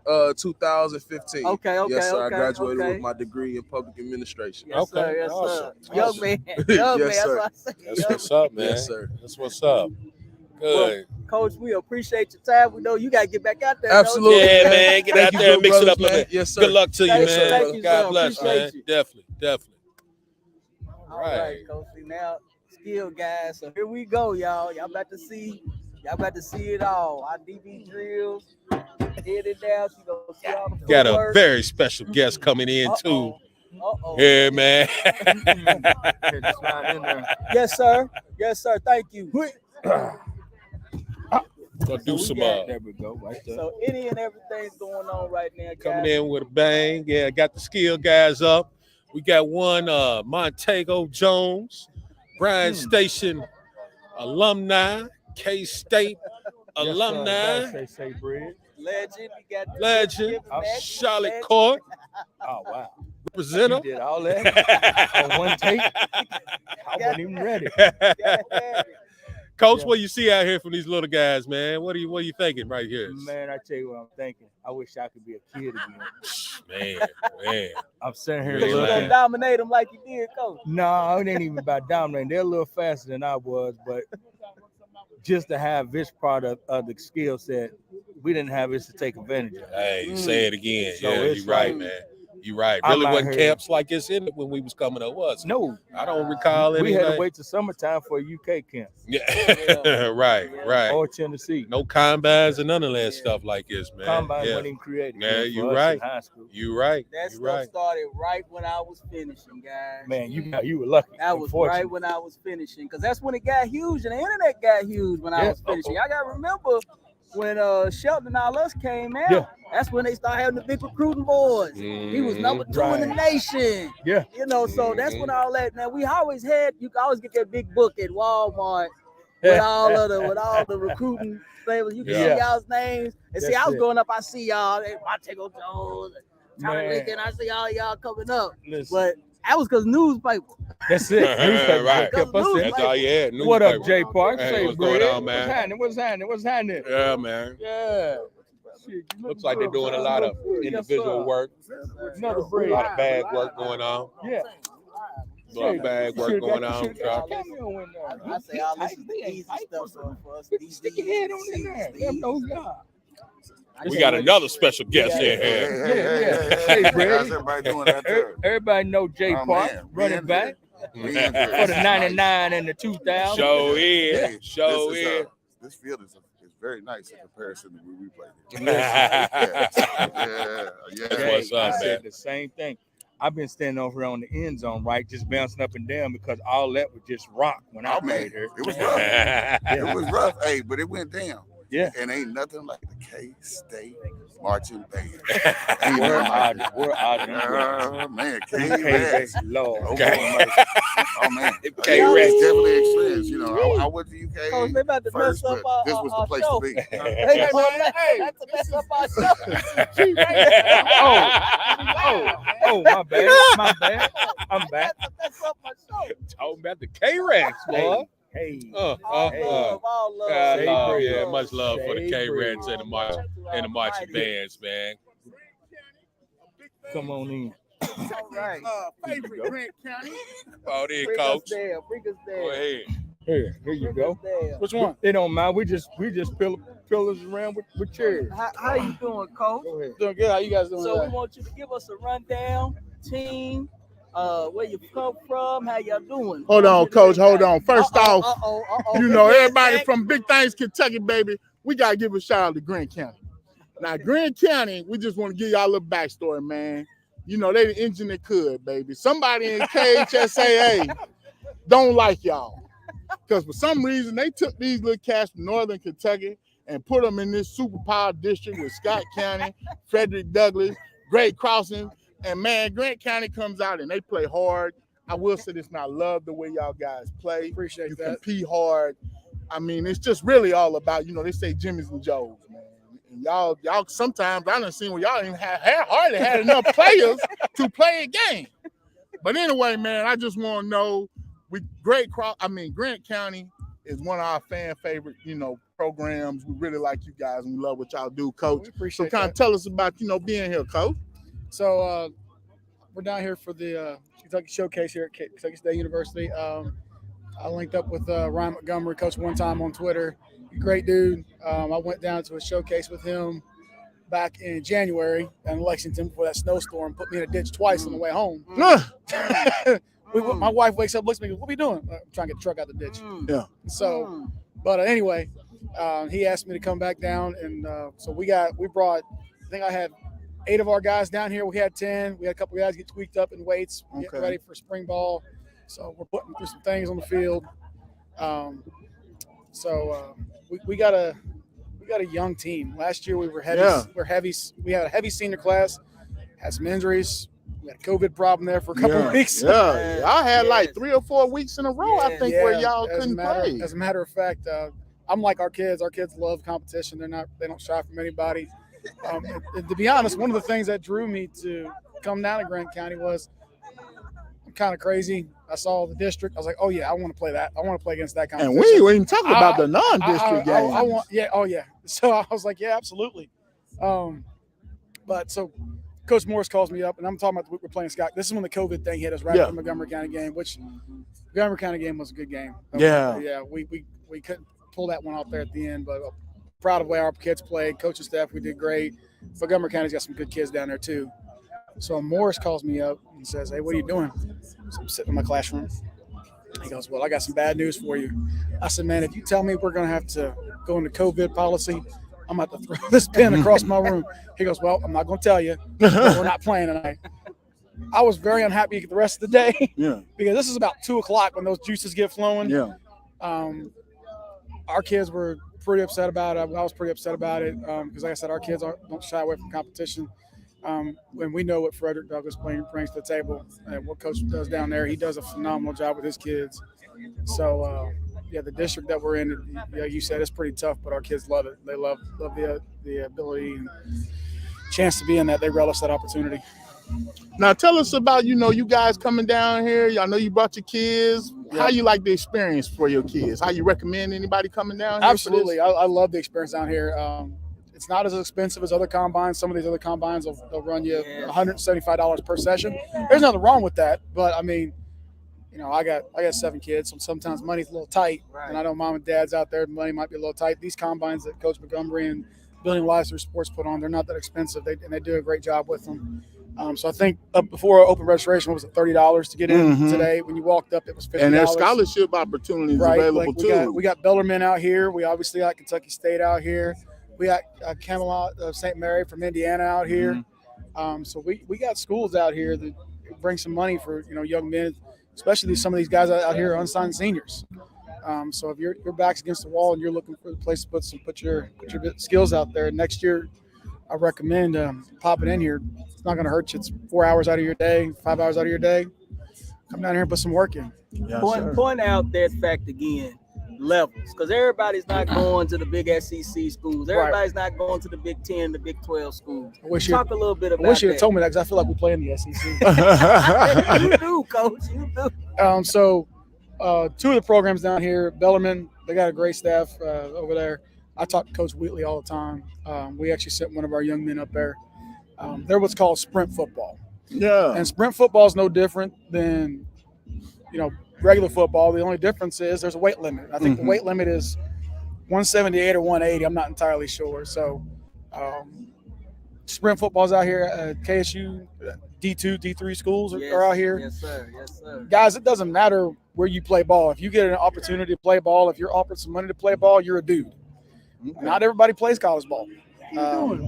So if you get that opportunity to play at any level, take that opportunity. I mean, don't have that mindset of D1 or bust, because Not everybody can make a D1, and there's nothing wrong with that. I'm not a D1 guy. Right. I would never had illusions of being a D1 guy. Matter of fact, I chose to join the Army instead of go play ball in the first place. Right. So, thank you. Yep. But yeah, if you guys got an opportunity to go play ball anywhere, take that opportunity. Don't just get hung up on that D1 or bust mentality, because you're doing yourself a disservice, and you're doing a disservice to the school who takes the time to talk to you. Because when they come talk to you, they've already invested time and money into researching you and reaching out to you. So show the respect as the respect that they showed to you. Yes. All right, Coach. Just before we get you out of here, man, we just kind of, I know you say y'all doing spring ball. We haven't started yet. We're gearing towards it. Okay, I think y'all we're gonna working do it. out? I think we're gonna do it probably the end of April, first week of May. Don't Okay. quote me on that, because I don't want Jacob calling my phone right now telling me you told him wrong. Jacob, I said end of April, beginning to middle of May. So what are you going in the spring? What is something that you're looking to? What are your things you're going to highlight coming in the spring for the Grant County Braves? Well, for us, the big thing is we're bringing back a lot of young kids. Mm-hmm. A lot of young kids who typically at other programs wouldn't have got some game reps. I think at one point in time, I think in one game in particular, I think we had 6 freshmen and 2 sophomores on the field at one time defensively. Yeah. And that puts you in a bind when you're trying to stop somebody. So the thing that we're going to highlight is the fact that our guys, you have already gotten this game experience. I mean, you shouldn't be shocked by anything. Anything you see on the field, it shouldn't be too much for you. Mm-hmm. And there's a lot of enthusiasm in the weight room. Coach Morris has done a great job. We got a great community. Some of the communities actually donated money to us. Like, we had a signing day for the first time ever. We sent 5 kids to school with a 1-9 record, which is phenomenal. Yes. That just tells us we need to do a better job as coaching. If we go 1-9 and send 5 kids to play ball, that means we dropped the ball on that one. Well, the teams you playing, Coach, was sending kids all over the place. So you ain't do nothing wrong, Coach. Keep on pushing, man. And then we're sending a couple kids down to a camp, and the community donated to that too. So community's on board. Jacob, Coach Morris is doing a phenomenal job. Kids are hungry. We're getting, on average, I think when I showed up last year, I don't think we were cracking 20. We're averaging 25 to 30 kids in the weight room. And we got track going. We got tennis going. We got baseball going. Band, we got a couple kids still in band too. So we're young, we're excited, we're enthusiastic. Scholarships everywhere, ain't it? Oh my God, yeah. I mean, there's nothing to do out there, man. You got to stay busy. That's right. But we're in a great community, and the community's really started to take part with us, and we're very, very grateful and very fortunate to be where we're at. I don't want to lose this time. No coach gonna try to push us away, but your evaluation of our past linemen, and I know your skill guys just got out here, but how do you feel about these young men that's out here? Because I know, man, I've seen some crews, I've been some places, but it seems like this group of kids, man, has been able to show something this today. They have, and I think part of that too is everything's coming out of the pandemic, and some of these kids haven't had the opportunity to showcase their skills, whether they put it up there were affected by the pandemic themselves or a camp they were trying to go to affected the pandemic. So kids everywhere for the last 2 years have been kind of bottled up, and I got a teenager, and I know bottling kids in the house. Heck, I teach EBD, and I know trying to keep EBD kids in one room, keep EBD kids in 5 rooms ain't gonna happen. So I think that the intensity, the hunger, they want to come out, they want to show what they got. You know, just getting back to a normal world, whatever that is, what that looks like. I think that played a big part of it. And we had some good kids out here. We had some respectful kids, took coaching very well. I mean, you're always going to have that one who kind of pushes it off, but we did a great job. These kids did an awesome job today. Man, look, we are so happy that you came to talk to us. Appreciate you having me. Appreciate your time, man. Look, and you survived. Look, you survived Scott County. You survived Great Crossings. You survived. What's your third team? We got Douglas in there. Douglas, yeah. Yeah, hey, Coach. Coach, look, you a man after my heart, brother. Because you doing, I know about that gauntlet. Hey, Hey, but you've been through it. Look, we're gonna support you and we keep pushing it. And look, we come out see us. We got to write a letter. No, y'all gonna be in town. I know y'all come in town. We'll see. Yeah, we gotta come down here this year. Yeah. But good luck, Coach, man, and y'all keep appreciate doing big things, Coach. Thanks, guys. Man. Thank you. Appreciate you. Not a problem. Yes, sir.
Ready? There you go. All right, we have Mr. Charles Trumbo, another legend here, and now I got Mr. Taygo Jones with me. Come on, man. The man I watched when I was growing up, little boy. I'm coming back from Alabama, and my daddy had the brother in class, and I was like, that was that big guy. He's like, Brand Station. So I got everybody with me now. But Mr. Trumbo, first off, let me tell you, congratulations, Lexington Sports Hall of Fame, African American Sports Hall of Fame. All right. You are going to be a part of the inaugural class. Thank you. Introduce, man. Listen, all love, all congratulations. Yes, to hear this. And this is wonderful, man. And we're so happy that you allowed us the chance to even speak to you about that. Let me let you speak a little bit about your timing, some of the things, because I know you a sports brain. You got stuff to tell me all the time. So let me let you talk a little bit about what's going on and lace off and a little bit about what we're trying to do. Make sure you tell them who you are. First off, you're more than just a pretty face. You gotta be able to tell them that. Okay, I was a four sports athlete in high school. Yes, sir. Basketball, football, baseball, and ran track. Yes, I came here to Kentucky State University and played football. I've always had a passion for athletics since I was 5 or 6 years old. And a couple of years ago, when Bobby Jones, he and his wife came up, they were visionaries, and they came up with the idea of the Lexington African American Hall of Fame. Bobby knew about my expertise and how much I love athletics and about my knowledge of athletics. So I was the first one that he brought on board, and he assigned me to the board. And I've enjoyed every minute of it. And I just learned on Tuesday of this week that I was actually selected for the Hall of Fame myself. And let me say this, I've been uneasy a little bit about it because why is that? I'm going in there with some heavyweights. I'm talking Mark Logan, and I'm talking Monty Dawson, Tyson Gage, Joe Hamilton, Bobby Washington. These are heavyweights. Coach Pooket. These are heavyweights. But I'm thrilled to no end. I love the Layshoff organization, and I thank Bobby and Jennifer for their vision. Yes, sir. And athletics is a big part of my life. I currently serve as the character coach for the men's basketball program here at Kentucky State. I'm a member of the K Club. I also serve on the Kentucky High School Basketball nominating committee. And sports is a big part of my life, and I'm on cloud 9, and I don't know when I'm going to come down. And like I say, when they called me, the first thing came to my mind, I said, Bobby, what is it? Is this some kind of joke or what? He said, no, Mr. Trumbo said, it's no joke. He said, we've selected you. Yes. And I just told him I appreciate it. And you thought it was April Fool's? Yes, I did. Yes, I did. And fool, Coach. Well, I'm just happy as a kid in the candy store, yes, to be perfectly honest about it. Yes, sir. Yeah. Gotcha. Well, I have a question for you. First one being, what drew you to sports as a kid? I guess probably baseball. Okay. At 5 or 6 years old, I was born in 1947, and then that's around. That's a lot of time. The for same year that Jackie Robinson broke the color barrier for Major League Baseball, and I was a Brooklyn Dodger fan. And then 1954, when Chuck Harmon became the first black up at the Cincinnati Reds, I became them. Frank Robinson became my. You remember Lou Johnson signed with the Dodgers? Yes. Okay. He taught me about. Taught me about. Yes. That's Miss Finn's brother. And he has a brother. He has a brother named Dickie Johnson. Look at you. They all What played. side of town? What side of They town played you for from? for Old Dunbar. What side of town you from? I actually grew up in Paris in Bourbon County.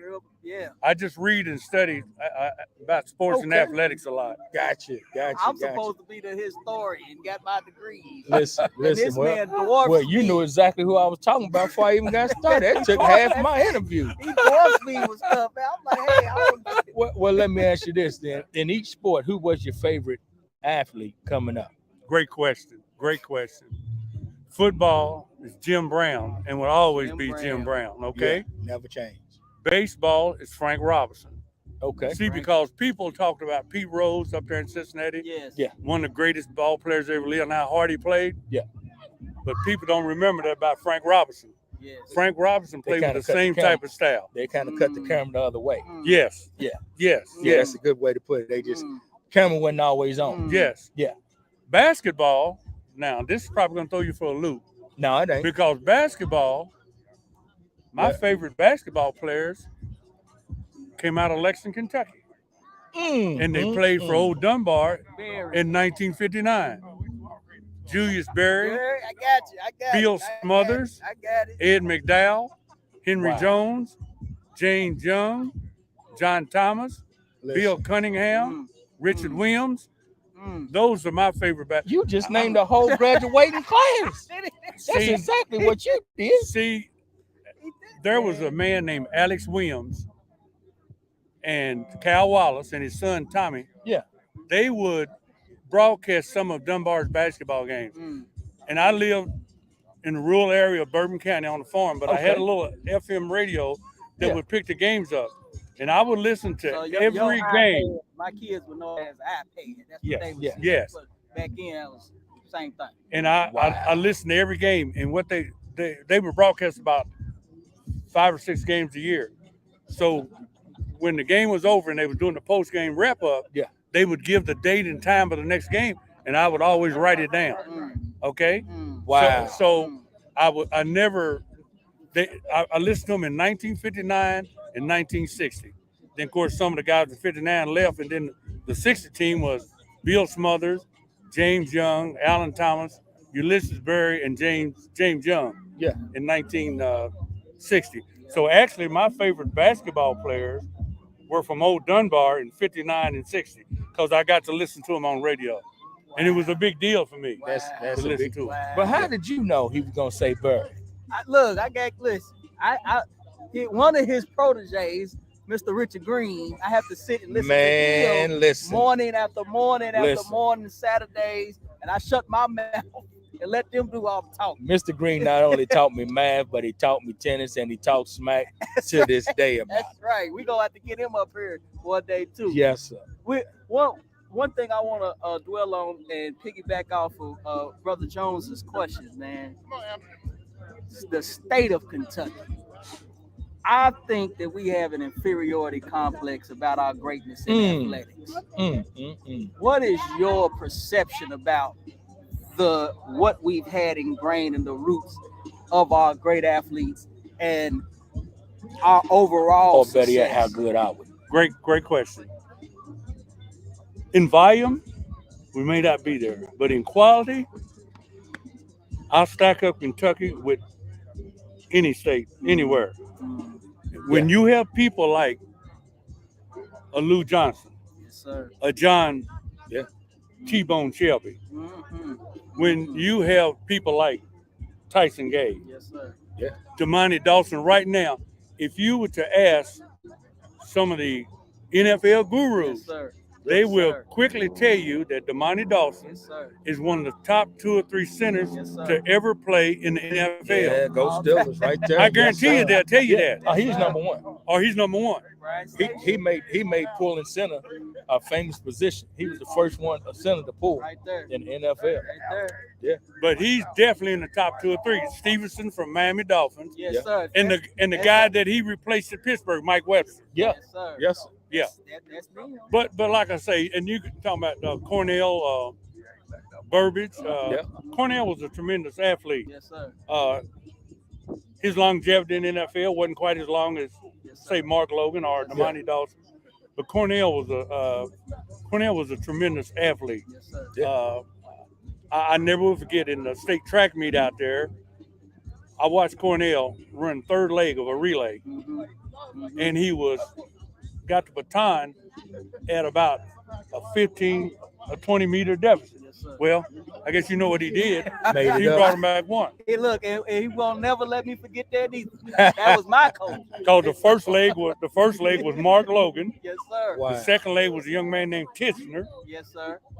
He had 3rd leg, Cornell, and I believe the anchor was Kermit Sykes. Kermit Sykes. Yeah. Yes, sir. Yeah, Brian Station. Yes, Yes, sir. sir. Yeah. Yes, sir. So back to your question. I mean, Biggerstaff, Bernie Biggerstaff. He's from right up there in Eastern Kentucky, in Harlan County. That's where he's from. Dwayne Casey. Wayne Casey. You know what Dwayne has done? He's not only a good basketball player, he's been one of the best coaches in the NBA down through the years. There's a young man that played over at UK, was quick as lightning. He's from the same area that the state is where Dwayne Casey's from, and Freddie Cowan, named Larry Johnson. He's quick as lightning. So don't forget George Adams. Yeah, George Adams, right after Alexa Lafayette. And his son's about to come over and talk to us too. George's son, is he here? Right there. There goes Pete Adams, DeAndre Adams. Wow. He's right over here. LTMS's head football coach and assistant basketball coach. He's And George Adams' son right now. Jamal Adams, his youngest son. His son is one of the top safeties, defensive backs in the NFL. Yes, sir. Right, Yes, sir. right to this day. So athletes is everywhere. I think of Melvin Turpin, and I love the story. Lord. And I love the story of Melvin. Melvin did not play basketball until he was a junior in high school. But I'm gonna tell you what. Yeah. When I coached, there goes Coach Adams' son right there. So we got 4 generations of Adams coming through. Okay. Son's right there, number 93. Okay. Linebacker. Well, I go back to the Douglas Park in 1978. Come on, with and it. I coached the team in Paris up there. Yeah. In fact, we had the tallest team in the history of the Dirt Bowl up there. It probably still stands right today. But I saw Melvin Turpin up there. He was the first time I saw a guy 6'10" or whatever it was, 6'11", shoot a jump shot like a guy 6 feet. That's the first time I'd ever seen it. Yeah. He knocked him down. And so far as Kentucky and Tom Thacker from Covington Grant won 2 national championships at Cincinnati. Yes, sir. Yeah. And you know what? Speaking of Douglas Park, you do know Douglas Park was ranked in the world number 29 as one of the best parks to ever play in. Well, the year that I coached in 1978, I coached Paris. The Lexington Dirt Bowl was ranked the #1 dirt bowl in the nation. I can believe it. And we finished third behind Eastside Bronx, which is the best team to ever play in Douglas Park. Yeah.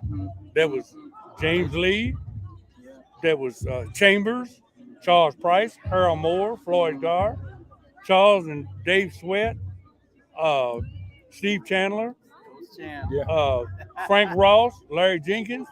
That's the best team that ever played up there in the Dirt Bowl. Eastside Bronx. And a lot of hitters. Yes. So your point is, we got the quality. Yeah, absolutely. We got the quality. Absolutely. And Wes Unseld, Butch Beard, Daryl Griffin. Daryl Griffin. Tell me about this. We sitting up here at KSU, our alma mater. What do you think about this new? I'm saying new. Careful. This new look of recruiting and bringing the best students, athletic students, back to HBCUs. What's your? I want to hear from, because you were there when everybody went. Look, what Coach Jones grew up in a different time. What I'm seeing right here today is beautiful. This is wonderful, and it's almost unprecedented. They have not had, like, as far as these camps and stuff. Yes, sir. And I commend the young man that's spearheading it. Coach Montgomery.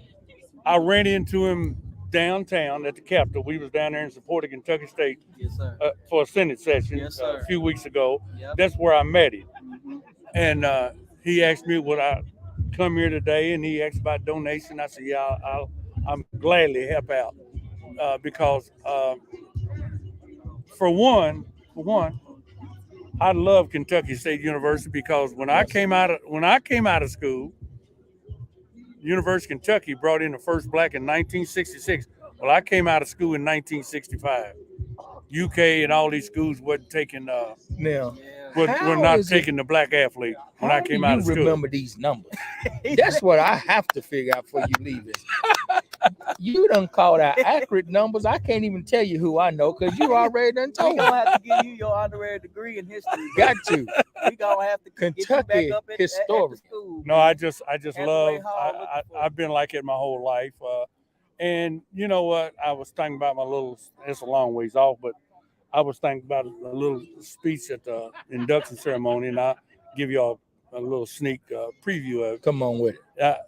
You know, I don't know. It's probably going to be 400 or 500 people there, at least. Okay. Mm-hmm. Now, here's what I would say to them. There may be. Well, let's just talk about the inductees that I'm going in the Hall of Fame with. Yeah. I'm nowhere close to them in athletic talent, okay? All right. In athletic ability. But I will say this. For mindset, for as athletic go, I'll compete or beat any of them. Mindset. And that's just like these, I'm looking at these young men right out here. There's some of them out there with more athletic ability than the others, okay? Yeah. They're all not created the same. But goes right back to what I said. One kid might have more athletic physical ability, but you know what? He might not have the mindset of the kid next to him. Yeah. So that's what it carried me. I came here and played football at Kentucky State, not so much because I had a lot of talent and stuff, but I had the mindset. Yeah. I was bound and determined that I was going to play football at the college level, and I came here and I did. Yeah. Yeah. And like I say, I'm short on talent, and don't take this in the wrong way by bragging or boasting, but something happened over here. Right, if you go across the bypass over here, you know the east-west connector. Yes, yep. There's a park over there. It's where Kentucky State has their cross-country meets. Well, I'm 75 now. At the time, I was 66. All right. Okay. All right. I went over there, reported, and ran in a college cross-country meet over there. Yeah. At 66 years old. Okay. Okay. Well, I beat 3 of the Central State runners. I knew it was coming. Going up against And I can go get my phone. Steady wins the. No, you didn't say you better go get your phone. I can verify it. It's on the phone. The story's on. Yeah, I can go get it. Yeah. If you want to see it. It's on there. Steady wins the race. No, we got, Steady wins the race. we got you. At 66 years old. And let me guess, you had just woke up out of bed and had coffee. Well, wait a minute. Between the ages of 45 and 70, 45 when I started running, I have run in over 205 and 10K races. Now you tell the truth. Now, why don't you start out with that? Then we've been more believable. Between 45 and 70, and I quit 5 years ago because I developed some soreness in my knee. So I gave, but now, but it's not over. I still compete in the Bluegrass State Games every year. Okay. And I'll compete at Louisville Eastern High School this year in July 16th. All right. Yeah. That's all right. 100 meter state champion 6 times, runners up in the 200 5 times, 400 meter champion once, yes, and Lord. shot put state champion 3 times. I changed my diet. I eat a lot of salads now. Well, you know, I won't even lie to you. It's clear that you were built for speed and I'm built for comfort. That's what, And I am no way. Well, you know what? threat. You know what? It really, to be honest about it, it's not so much speed I had. It's the fact that I got off the couch. There's the key. See, the difference in me and somebody else, I don't mind getting off the couch. right. There's the difference right there. I'll get off the couch. I tell you what you just said. You know what you just told me? Push away from the table a little bit. There you go. Can I start Monday? That's good enough. That's good enough. I appreciate it. I sure thought you probably cut me off today. Oh, my goodness. We had before we let you go, because I know Coach go bring somebody else. We done had about 20 interviews today, What? Coach. Yeah. We done had about. Look, Yeah, it's bad. this is second session. We have been moving. Coach Jones been helping them. Coach, I can fill in if y'all ready. Then he shows up. Now, but I want to get this last part from you. Kentucky State University. You are an avid supporter. I talked to our athletic director. What do you think we need to support this program, this school overall? It's always about scholarship money. It's always see Division II. Okay, football is around 36 scholarships. Yes, sir. Basketball is around 10. But believe me, and you can take this to the bank. All the time they don't have their full complement of scholarships. That's right. That's true. Right. And why would a kid come here on a half scholarship when he can go up the road and get a full one? Yes, sir. Yes, sir. But you know what? To be flat honest about it, Kentucky State has survived. It's going to continue to survive. Oh yeah. And we're going forward. We're going forward from here. Onward and upward. Well, thank you so much and congratulations, sir. Oh yeah. Congratulations. Yes, sir. And we appreciate you taking the time to I come appreciate and the speak to us. history lesson. Yeah, man. Hey, look, he'll tell you. So we be in meetings, man. I got to tell you, he be teaching me stuff in the meeting. Yeah. But it's all good. We appreciate your time. I know Coach is about to do us a switch, and we're about to get some more people in. But thank you so much. Thank man. you. And I just picked Kate. I'm so happy to hear about it. Tell the family and everybody hello, man. Okay. Thanks again. Yes, All right, sir. be good. Yes, sir. All right. Appreciate you staying late to come see all this. Well, like I say, we was up there talking around after we made the presentation for the money to the athletic director, and I said I'd come down here for a few minutes before I go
Mike's hot.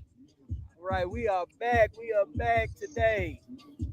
We have Coach Adams, Adams Family Incorporated. It's like my good family. And also we have with us Corey Boss Man.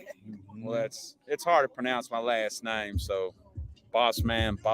That's I just easy. call him Boss Man.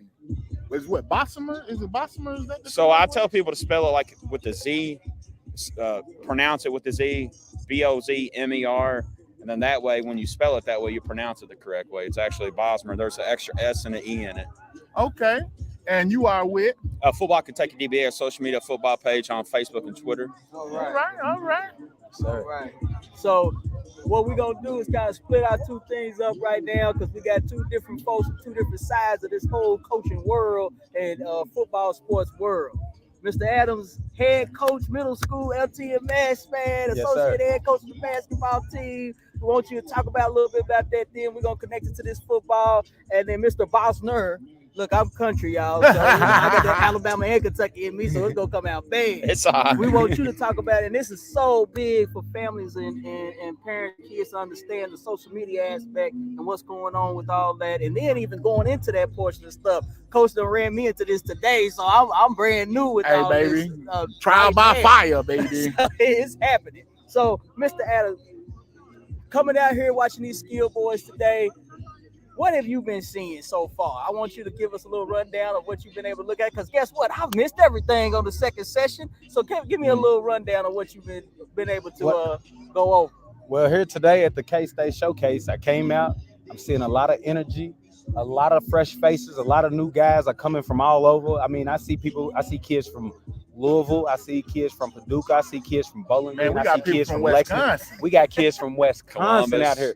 Kids Detroit. From Columbus. So I'm hearing different cities. So this is a big event right here for K-State. I mean, being a HBCU in the state of Kentucky, I mean, to come out here and see all of these kids coming down today just to put on a performance. And then the energy level. The energy level out here for the kids is amazing. I mean, I see kids helping coach up other kids.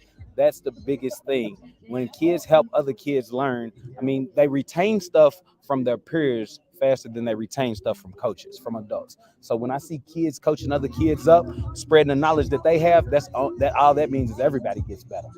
Mr. Bosner, Yes, you sir. came down here today. That means something's going on.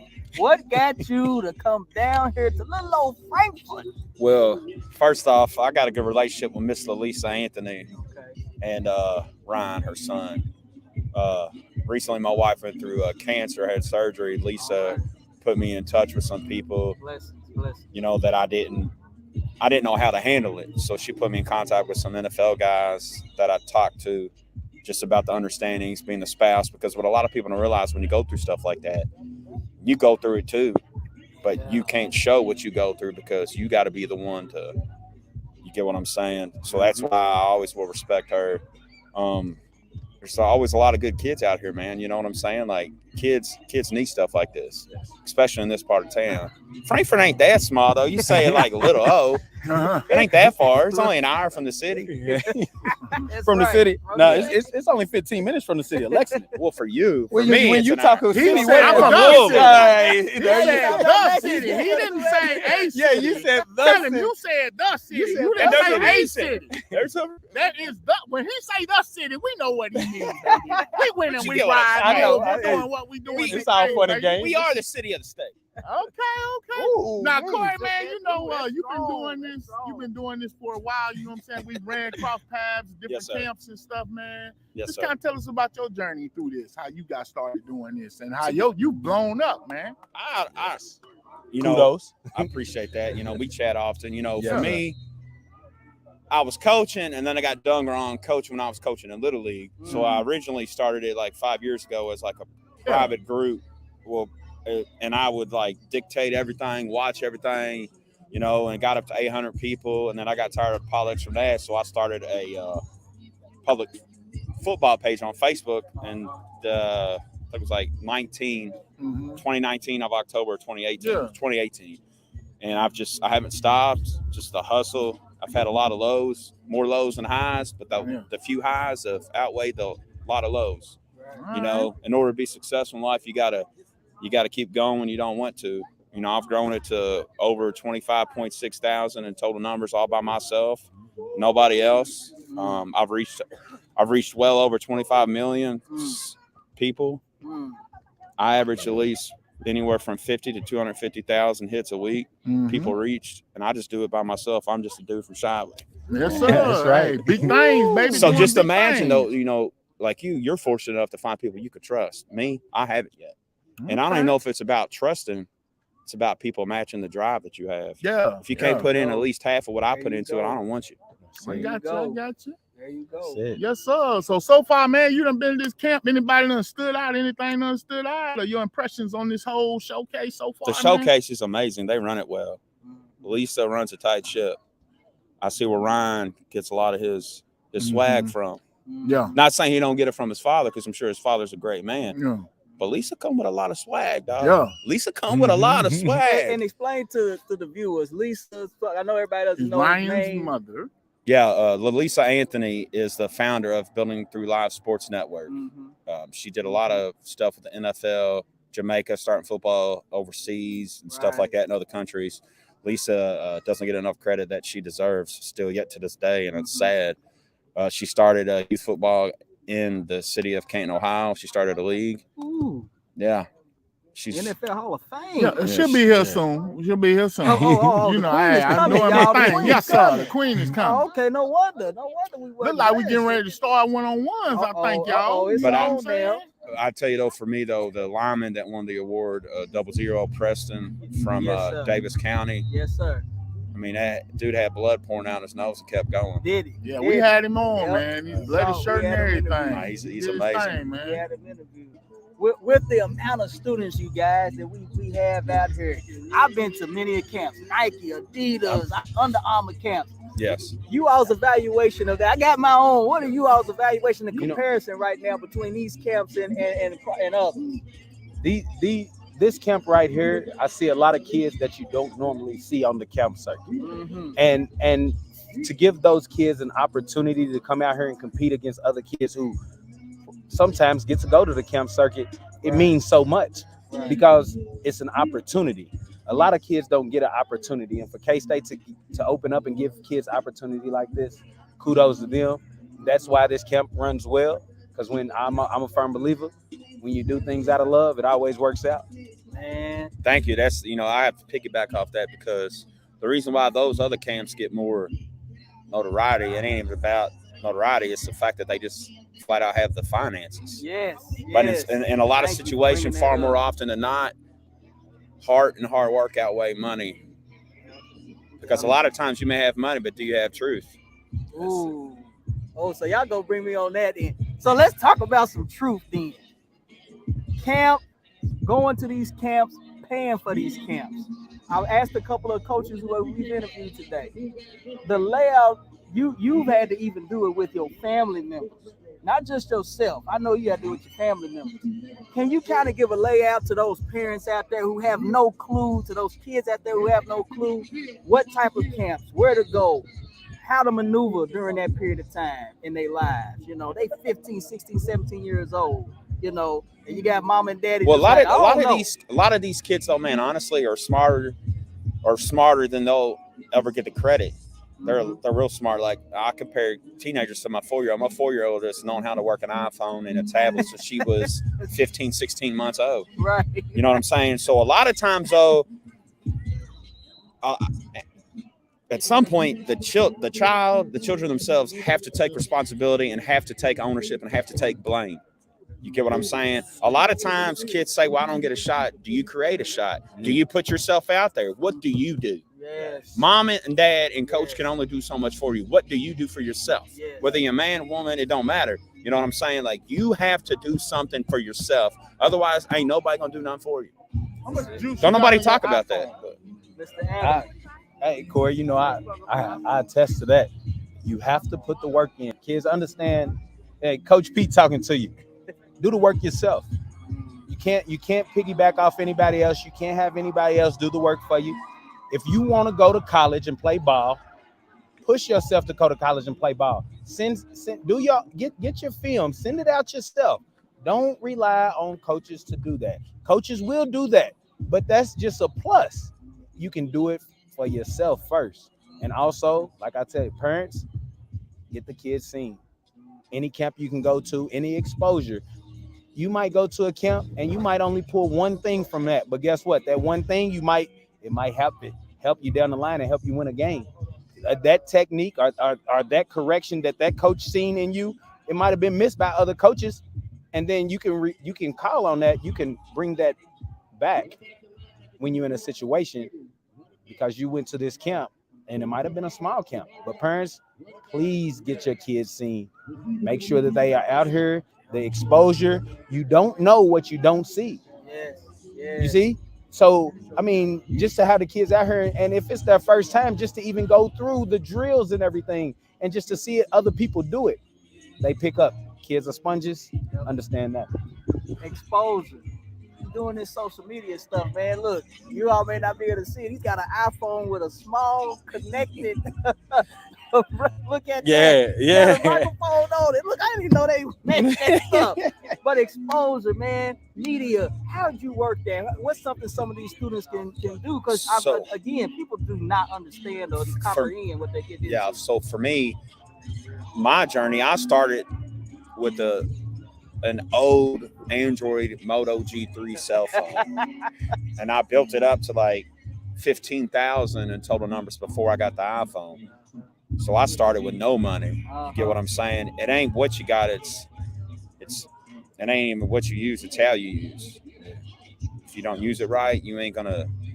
You get what I'm saying? You just got to put, like, some kids only post like once a day or whatever, like video clips or anything like that. You got to post multiple times. Right.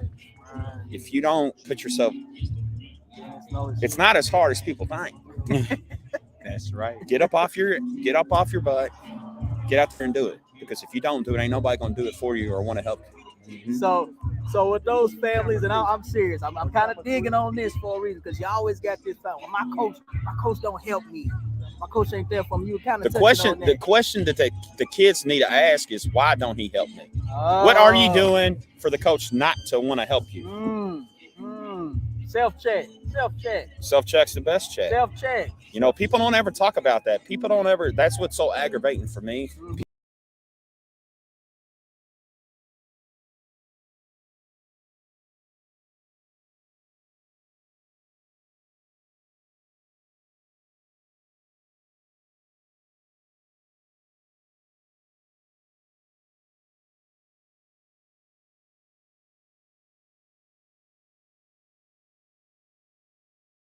As good as me, I'm such and such.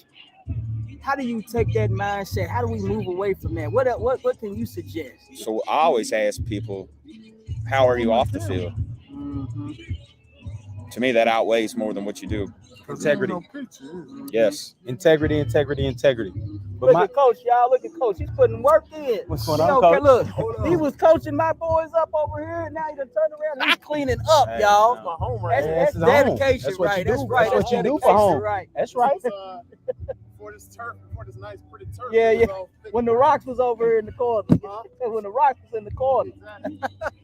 But thank you. My big thing is, you can only be your best you. Hey, if the ball comes over here right now, we got all-state baseball right here in the middle, so we ain't got to worry about catching that ball. We got them right here in the middle.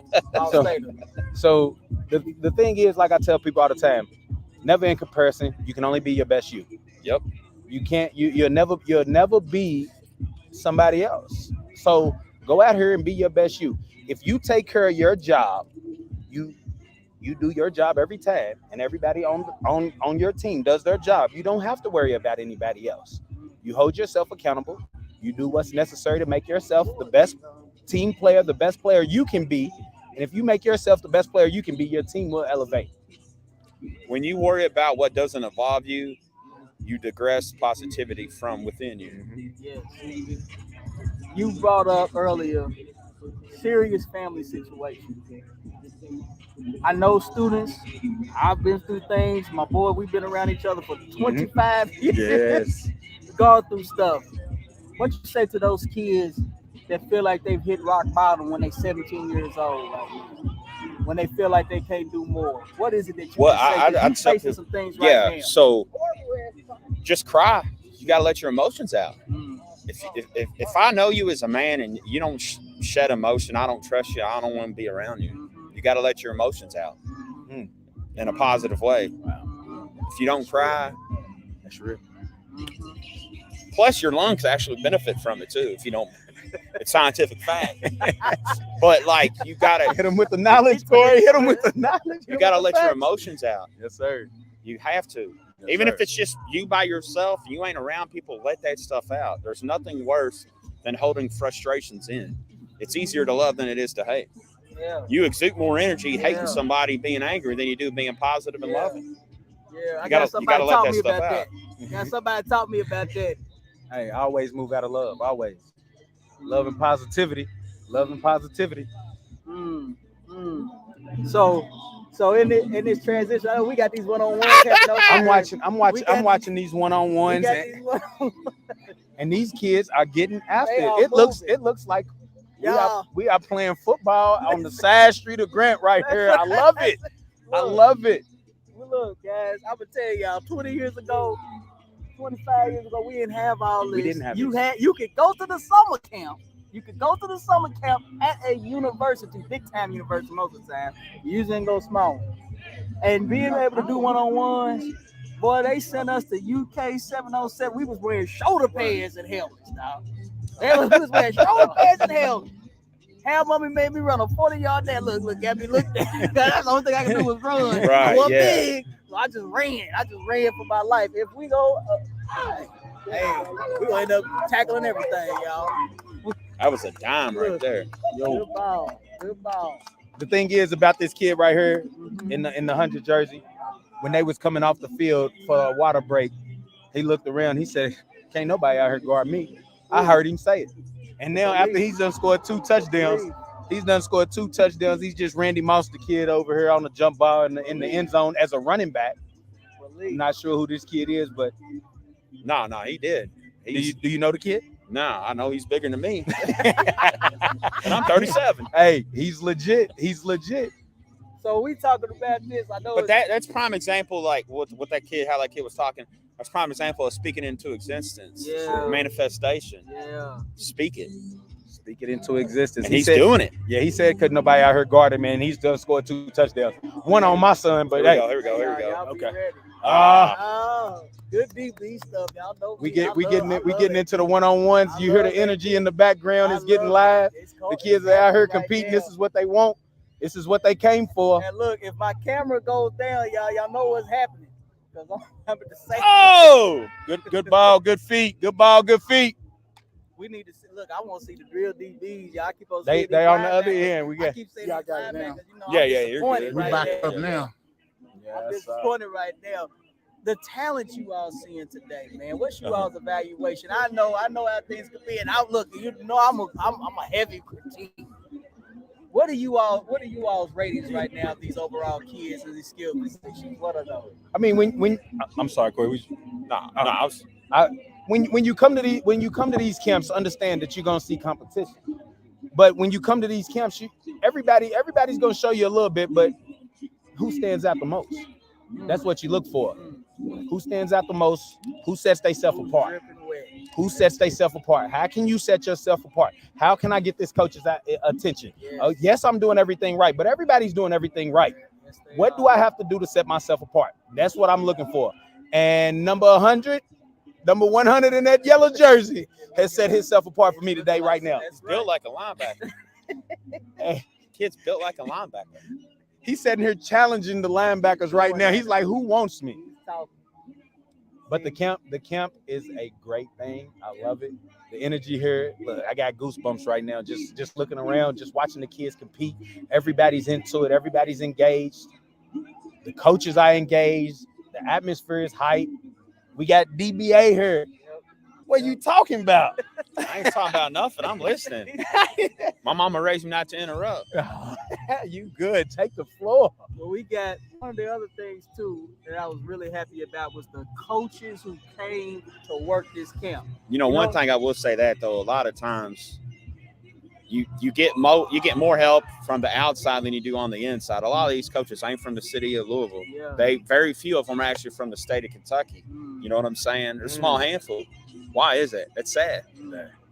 You got people from out of town trying to put on a camp for people here, but the coaches that are here don't want to come here to help here. I know that's a lot of here's, but they all make sense. Yes. No, they all make sense. I will give a shout out though to our Henry Clay brother, Coach Michi Gay. He's here. He's here pushing his team. I also see Derek Talbot here from the city, Lexington, Kentucky. Yes, Derek sir. Talbot, he's a K-State alum, and he definitely put shows on Saturday down here. Yes, sir. Yes, He put shows on Saturdays down here. We got so one of the other things too, guys, and I want to talk about, and I kind of looked at that emotional aspect for students, because I know they get in here, they get embarrassed, and they feeling I ain't do good. Maybe I don't want to do this again. What is something that you can push on them to make them rethink ideas about failure, being able to bring it all back? Well, you gotta, in order to learn and in order to win, you have to lose and you have to fail.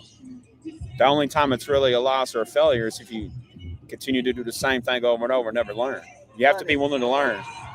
On it again. 100 actually just got intercepted on. 46 to make. Hey, but you know what though? That's my godson. That's a twin. Hey, you know what They though? Sean and Sometimes Tayshawn. that right there, we were talking about failures and stuff like that. What's 100 going to do now after that? He doing all that showboating, all that flexing. Yeah. You just got flexed on. What are you going to do now? You know, but kids gotta be able to trust themselves. Yes, trust. Quit hesitating. Trust. I've seen a lot of hesitation out here, and there's always a lot of hesitation when it comes to emotional stuff. Kids got to quit hesitating. We had the big men earlier. Yep. For about an hour and a half. The MVP had bloody nose, bloody lip. Came out here, was still going, man. And everybody was so hyped about what he did and was so supportive of it. You know, employing that type of ideal into others. You know, you guys coach, you deal with a lot of things inside your schools. You've been through those tracks.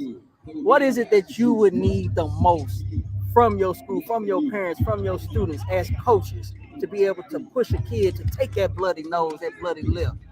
What do you need out of your... What I ask parents is, your kid believes in me, why don't you? As a parent, you should base your emotions off coaches and superiors based off how the kids handle that. If your kid believes in me, why don't you? If your kid's involved, why aren't you? You look right dead at me. I wasn't his administrator, y'all. But you get what I'm saying, though? Like, if your kid believes in me, I'm not saying me specifically, just in general as coaches and whatever. If your child believes in me, why don't you? That's a problem for me. I'll touch back on something that I said earlier, and we see it all the time. Touch on this candy. It's in comparison. That's because you know, parents want to be in comparison with everybody else, and they need to understand that you just need to make your child the best player that they can be. Give them the most opportunity and the best opportunity to be the best them. Once these kids understand that the best them elevates their team, everything else goes to a different level. Where it works. Now, I don't want to hold y'all because I know both y'all got stuff to do. You out here, you got about 7 kids here, and you got work. Are they all his? No. No, they not. I know most. I do know most. I communicate. I go to a lot of games. I pull up at the rec games.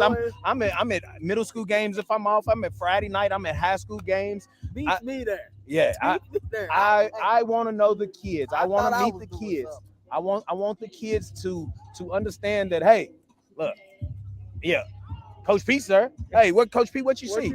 But the thing is, once they see you enough, then you can go to them and you can say, hey, look, hey, let's straighten out that attitude a little bit. Understand? Because you're putting a lot of energy into that. Yeah. So when you're putting a lot of energy into that, you might not be as energized in the fourth quarter that you need to be, because you were harping on something from the second quarter. There you go. But you know, in those relationships, most of the time when I talk to kids, it's no correction on the field and the technique and all of that.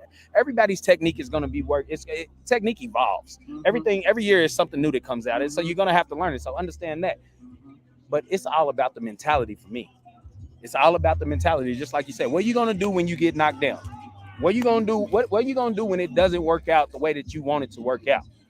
Are you gonna toe the line? Are you gonna cower away? And understand, it's easier to do the wrong thing than the right thing. So it's easier to cower away from something than to go at it and face it. There's been a lot of times in my social media stuff that as I continue to go on and progress, a lot of times where I wanted to quit, you know, when I thought about it. But, you know, at the end of the day, I always tell myself, if I've come this far for a reason, you know, God, whoever's upstairs, I'm not going to have you continue to do something if they didn't believe in it themselves. Absolutely. You just got to keep going. Understand that. Put the work in. My last thing, put the work in. Outwork everybody. And when I say outwork everybody, I mean outwork yourself. You see what I'm saying? Outwork yourself. Even when you don't feel like doing it, get it done. Even when you don't feel like reading that chapter, get it done. Even when you don't feel like running that gas, get it done. Get it done. Push yourself to the limits. It'll pay off in the long run. Trust and believe the process. And your story is already written. Understand that. Your story is already written. I'll say one thing. On-field results come from off-field work. On-field results come from off-field work. That's it. That's all I got to say. That's it. Thank both of you all so much. Y'all worked this out easy for me. Man, it's always a pleasure when I'm getting around you. Sometimes Sometimes I sound like a philosopher. No, man, that's called wisdom, baby.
Check.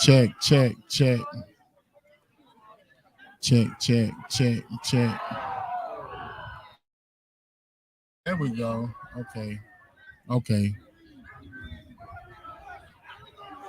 Okay, we on.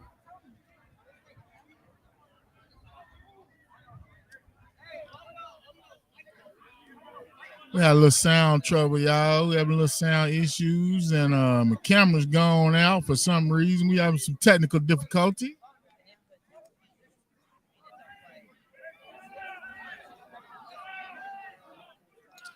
But they getting ready to do the firehouse drill. You know, this is finding out the fastest of the camp. You got them lined up. They finna take off. You can see that.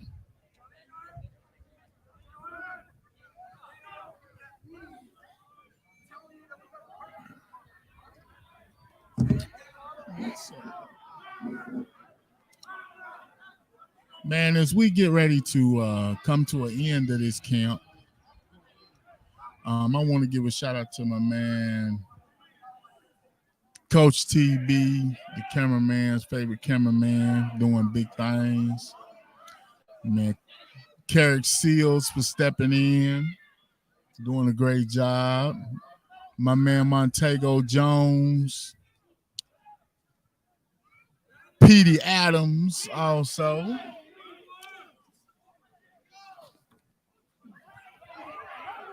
Look at them. They try, hey, boy. They all looking for that edge. Shout out to Coach Montgomery and Building Lives Through Sports. You know, for doing what he's doing, a great thing. This has been an amazing day, man, for everybody. We've had some great athletes, lots of kids competing. It's been all right.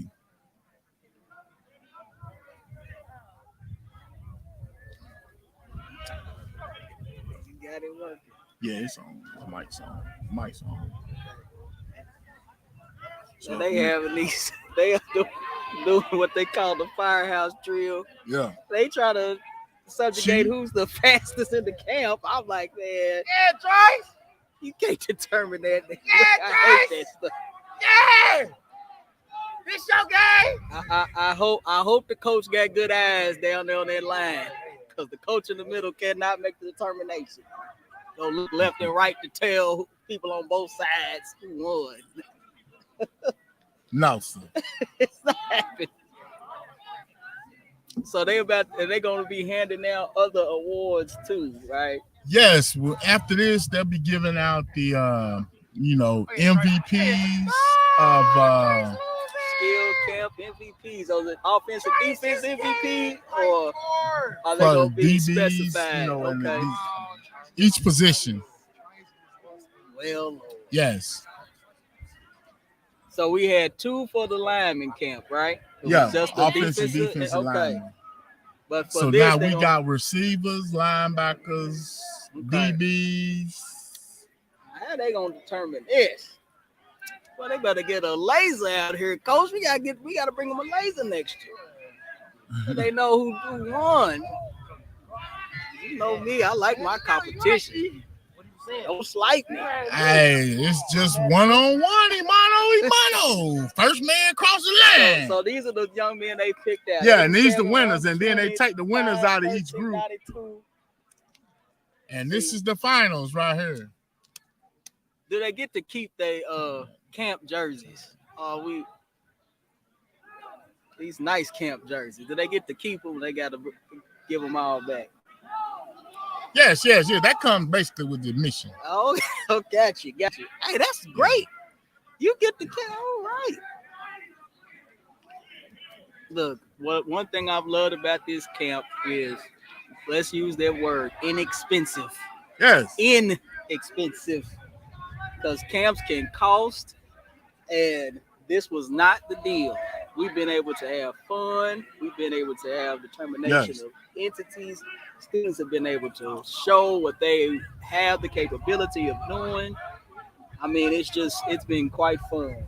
I didn't get to attend last year, but I'm very happy with what I was able to see. Man, and like I said, this Building Lives Through Sportsmen, they have put on these camps. This is the second year here at K-State, and it is well worth it, man. Like you say, for the price and what you get, you can't beat this, man. These guys compete. We got somebody And you stepped got off good that line, talent coach. and We got somebody everything. stepped off that Oh, who we got? 65? 65 or 23? He said 120. 120. 120. We got coaches pointing. We got coaches pointing. Let's see who got that. Yeah, there's regular gloves. I'll take them.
Bugs right there.